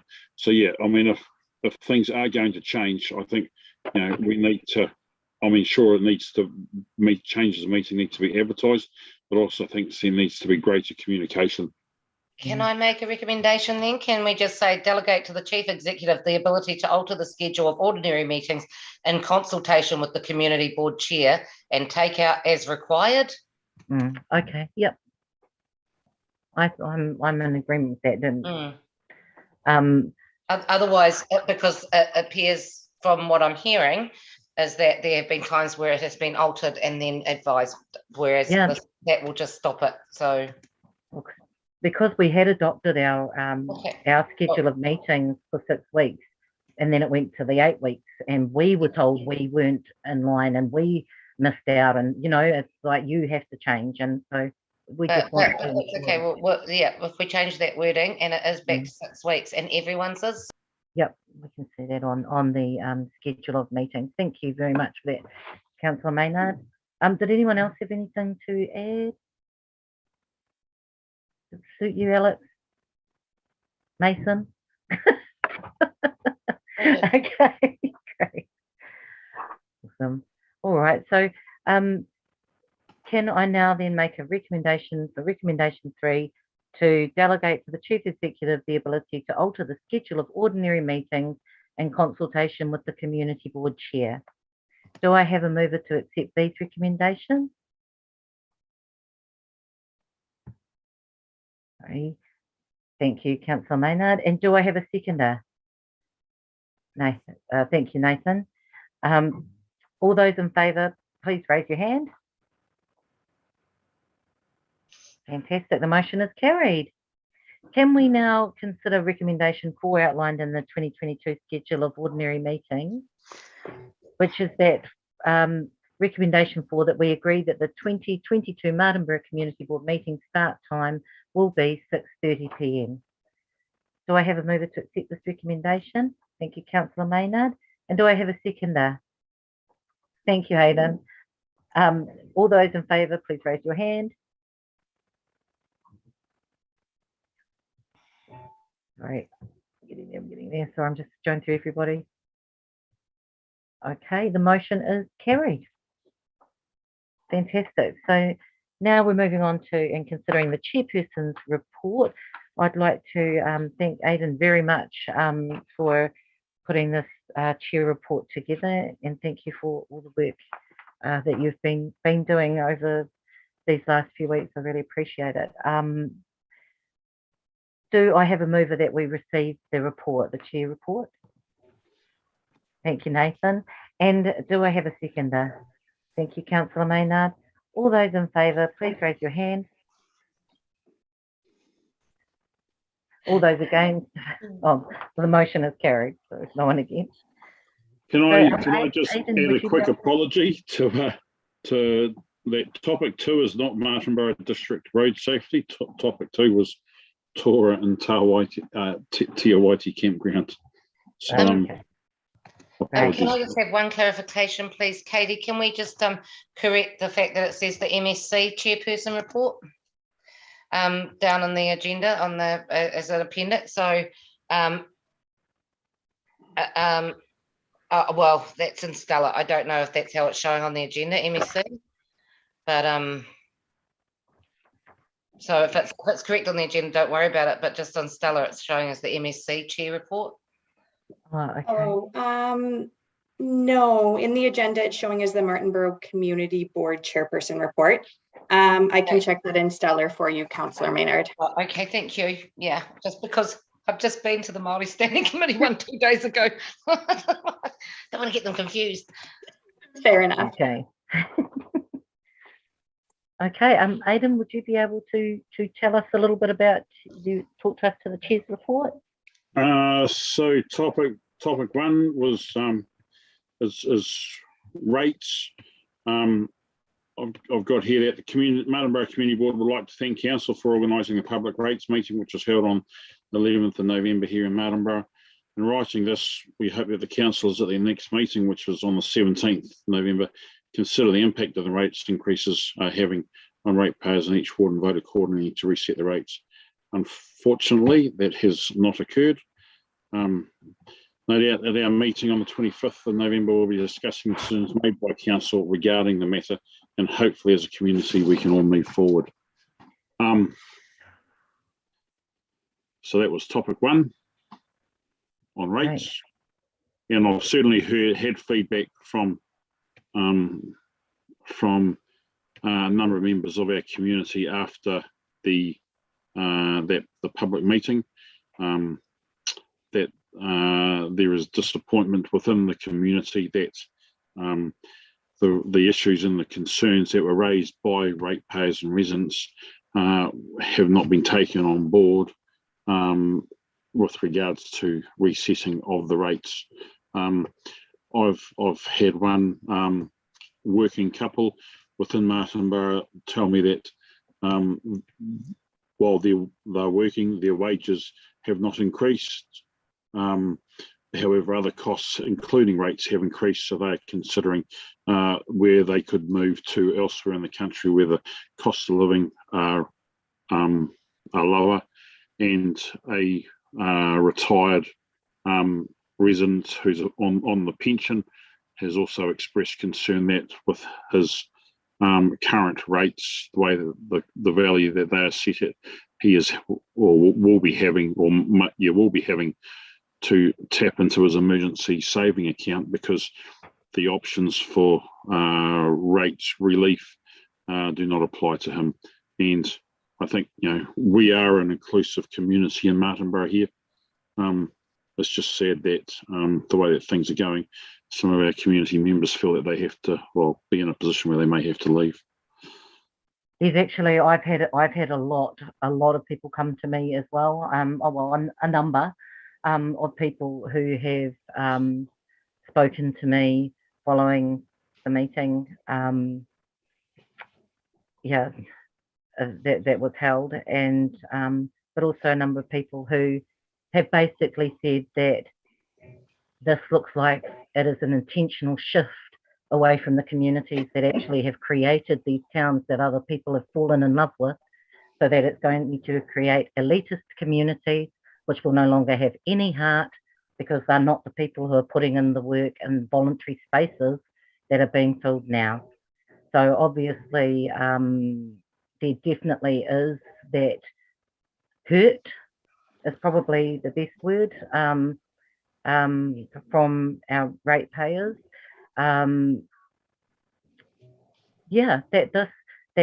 this increase has been allowed, knowing that nobody on a pension would actually be able to afford it any longer. But unless they have a large, like Aidan says, emergency fund or something else that they can delve into. For those people who had paid off their asset that they'd worked hard for their entire lives, who are now on pension, some of whom might be the only person on pension, and so single pension holders, despite the fact that there might have used to been a couple. But certainly the rates are now unaffordable here, which means that I guess I feel what I want to say is that the makeup of our community was not taken into consideration in the final decision of the rates. So the fact that people are calling it elitist and all of these sorts of things literally shows how out of touch people are in the true makeup of our community. And I would actually like to make a recommendation that the Martinborough Community Board feedback to Council our disappointment and dismay in their decision on the rates, because it in no way reflected certainly the Martinborough community rates meeting that I watched that was attended. So the feedback wasn't there that everyone was yay okay and let's move forward with these 30%. It was all go back, reset. Yeah, I mean, what else? What has anyone else been hearing? Councillor Maynard? Mel, I think you had some good points of the community board, because you have the opportunity as the chair to speak and report at the council meeting and at the council table. That's all I wanted to say. So you actually do have that. You can do that. So so. But maybe we'll just clarify with the rest of the community board on their feelings about that, and perhaps or even speak I feel a little bit torn because I am speaking as a councillor, but what I would like to say is that you do have a recourse to be able to speak at the council table for your reporting, and it may be that perhaps if you guys want to speak, to decide on how that's shaped. Yeah, well, unfortunately, the Featherston Community Board Chair has relayed that he was there to speak in the Featherston Community Board space that was on the agenda prior to the rates meeting that was held, and he was not asked to speak. He tried to flag himself and all sorts of things, and the rates conversation began and then went on for so long he actually had to leave before he was able to do that. So I think, Melanie, I'd like to say that as a council representative on the Martinborough Community Board, and I'm sure Councillor Colenso will also back me on this, we would make sure that when that time comes for you to speak, that you get that opportunity. If you, or Aidan, or we will, that won't happen. I can't speak to that because I wasn't at that meeting, as you know, due to. Yeah. But I have been in the Zoom meeting, in a Zoom council meeting where I have that community board space, but because your video and your microphones are off, Turn them on. No, you don't have the power to override the. Well, like I say, both myself and Councillor Colenso, we'll be able to ensure that when it comes that there's a spot that is specifically on the agenda for community board chairs to be able to speak, and if you are there on, we will, we will ensure that you get to speak, won't we, Councillor Colenso? We certainly will, Mel. And just as a double thing, if you wish to speak, or whether the four of you wish to come and speak, then just email Suzanne and say, we'd like to speak in the chair's position, the chair's slot to speak. And that way she will also ensure that you get a chance to speak. Yeah. No, that's perfect. Has anyone else had any feedback? Can I just interject, please, Chair? Stefan's just messaged he has to go, but I'm just wondering if we can quickly cover off the Hanakura Road. That would be great. Topic. Oh. If we could just jump, we'll come back to the rates discussion. Okay. Stefan, did you have an update on Hanakura Hill Road? Oh, yeah, sorry. So these meetings, I've got them in the diary for a couple of hours, but they often run like way later than that. So we might just need to think about that, like maybe you call in, like maybe I can just come in for certain pieces, because you can't sort of, otherwise, or maybe there's better disciplines around time, so that they don't go for, 3 or 4 hours. But on the Hanakura Road, the request that I heard really clearly, I think from the last meeting, was that we needed to have a public meeting before Christmas so that residents knew what was going on, and we needed to improve the communication on the work program so that there was sort of regular updates on what was happening on the landslide and remediation plan. So you would have seen that I've put that in place. I wasn't quite sure whether I had it right. I sort of, I thought it would be better to have it out there at Hanakura Hall, so I've organised that. And I thought it would be better to sort of have residents there as the primary audience, and then, of course, the community board and, other people are welcome to come, but it was really directed mainly at the people that were affected by the landslide. And that's next week, and I think a number of you have already responded. At that meeting, we'll update on the remediation plan and what progress has been made, and what the plan is to get it to completion, which I think is roughly March next year. And we'll put some written information out prior to the meeting so people don't come in cold, so they've got a bit of stuff to go over, and then they can prepare their questions and be ready for the meeting. So I think, and it is important that we work that we work with you to make sure people do know that things are happening on the site. Like, we're not sitting on our hands. There is a stream of work that is planned right through to completion, and the guys are working through that remediation plan systematically. So that was my update. And apologies if that was a bit rushed.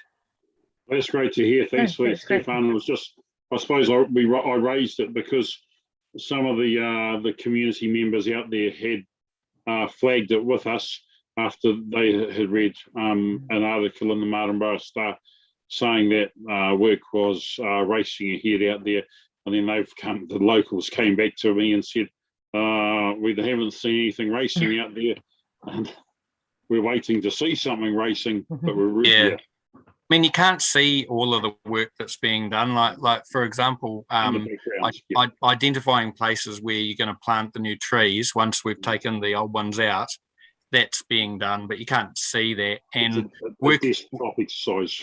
Yeah, and working with the landowner on the site of the new dam, making sure that you get that right, and it's not going to cause more problems because you put it in the wrong place. And that's an engineering question that we've been working through with the landowner. Stuff like that, people don't, they won't see, but it's an important part of the process. Oh, that's great. Thanks, because then I can feed that information back to those people that raised and flagged it with me. Thanks for that. Yeah. And just before I go, if anyone has any advice for me on how to approach that meeting, because I haven't done one of those before, and the sort of questions that might be asked, for example, that I need to have answers for, if you want to do my job for me a little bit and get me prepared for that meeting, that would be really great. I'm open to any advice on how to hold it, how to stage it. Yep. Yeah, we'd be happy to help. Sorry, Councillor Maynard. I was just going to say, I think that's a great idea because, there's nothing worse than going and having answers, but they're not the questions that they're wanting the answers to, So absolutely, Stefan, good on you for actually asking, if these guys here can help, because they're all, they've been elected by the community, so they're the right ones that kind of know where the major concerns lie. Okay. No, and we'll definitely be happy, Stefan, to work with you on that and see you at the meeting and what to set up and things. So that's, perfect. Thank you, Stefan, for your time. And I know this is also our last meeting of the year. So, big thank you to you and all the council officers this year. It's been a pretty full-on year.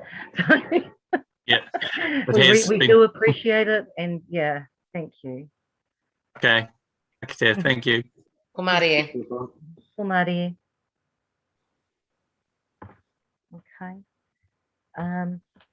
Did anyone else though have anything to say about Hanakura Hill? Rose? I think that was a good update, a great update. Well, who would be willing to perhaps just maybe, Aidan, well, that was easy. That'd be good, because then that way, even if you can pop in and or just make a time with them to go and see them on the Monday, or so that gives them a few days to get it prepared for the Thursday.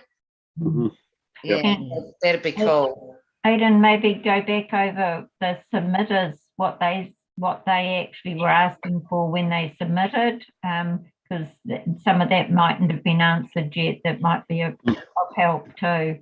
Yeah. Okay. And Nathan, do you also have? I just figure you're the other person who probably hears a lot about the roads. But I mean, are you able to help as well with that? Or Yes. I just had a thought, maybe possibly getting someone from Martinborough Transport to go out there as well, because they're going to have a busy few months or month driving that road, taking lambs away. Yeah.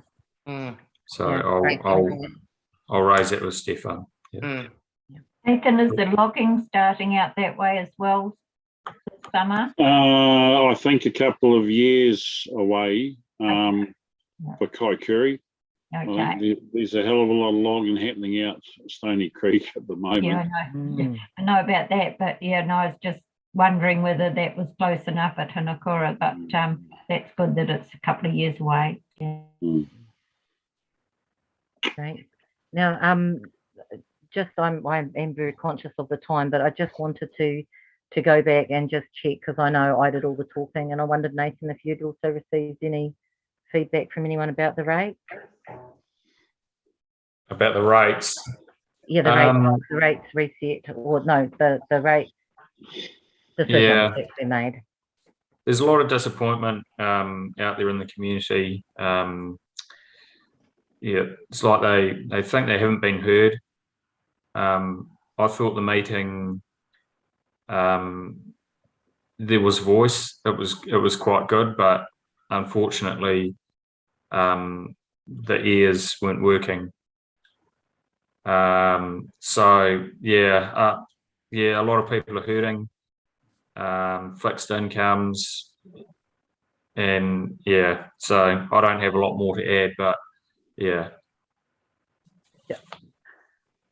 I would, like to put forward a, I mean, it's not a recommendation though, is it? I mean, what I certainly will do is go to the next council meeting. If it's possible, would I be able to just get you all to just knock something up for me from, I don't care who it's from, but what you've heard, and the feedback that you guys have had, because I'm very conscious, of the feedback I have, but want to ensure we're getting as wide a view, of course, as we possibly can, which we do really well here.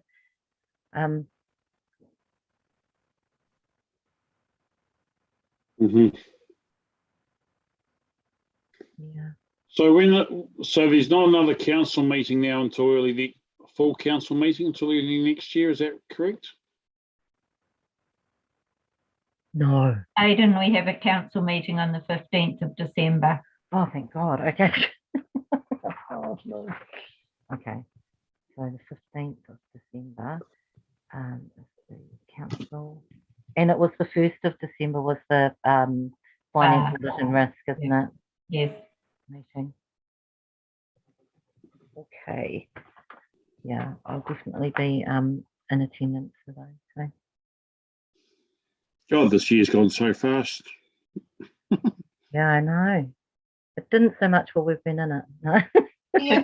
Too fast. Look, I'd just like to throw it out there, just to say thank you very, very much to everybody that's for everything that you've done this year. Our community has really appreciated you. They've come out in force to say how important the Martinborough Community Board and your role is, and that they appreciate you. And I just want you to know, I'm sure Pam also feels the same way, but we have such a large area. We really do. And as the council representatives, it's really difficult to actually be able to get to all corners of it. Of this ward, and the work that you guys have done and has just been awesome. So yeah, really appreciate you guys, and thank you for everything. And Alex, it's been awesome to have you on board.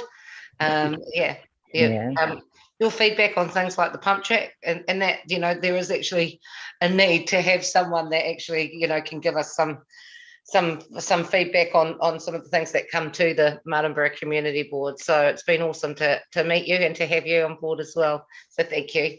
Yeah. And great article that you spoke on in the rates newsletter that came out. Looked really good and lovely wording. Well done, Alex. Thank you. Yeah, no, it has been a real pleasure working with you all. It's been a hard year and a trying year, and the help and support from you all has been fantastic, as well as knowing that we're all working towards that shared community goal. So yeah, thanks everyone. I guess we'll no doubt we'll be seeing each other tomorrow. No, soon enough anyway. However, Katie, thank you. I know you're just coming in quite new, but so totally appreciate you committee advisors and the incredible work that you guys do. And I had really great support from Steph, and that has just really flowed on and continued with you as our committee advisor. So thank you very much, Katie. Oh, thanks. Awesome. Okay, well, thank you everyone, and there being no further business, I declare that this meeting is now closed. Okay. Maria. See you soon. Ko Marie. Bye, everyone. See you later. See you Cheers. later. Catch you next time. Yeah. Dan.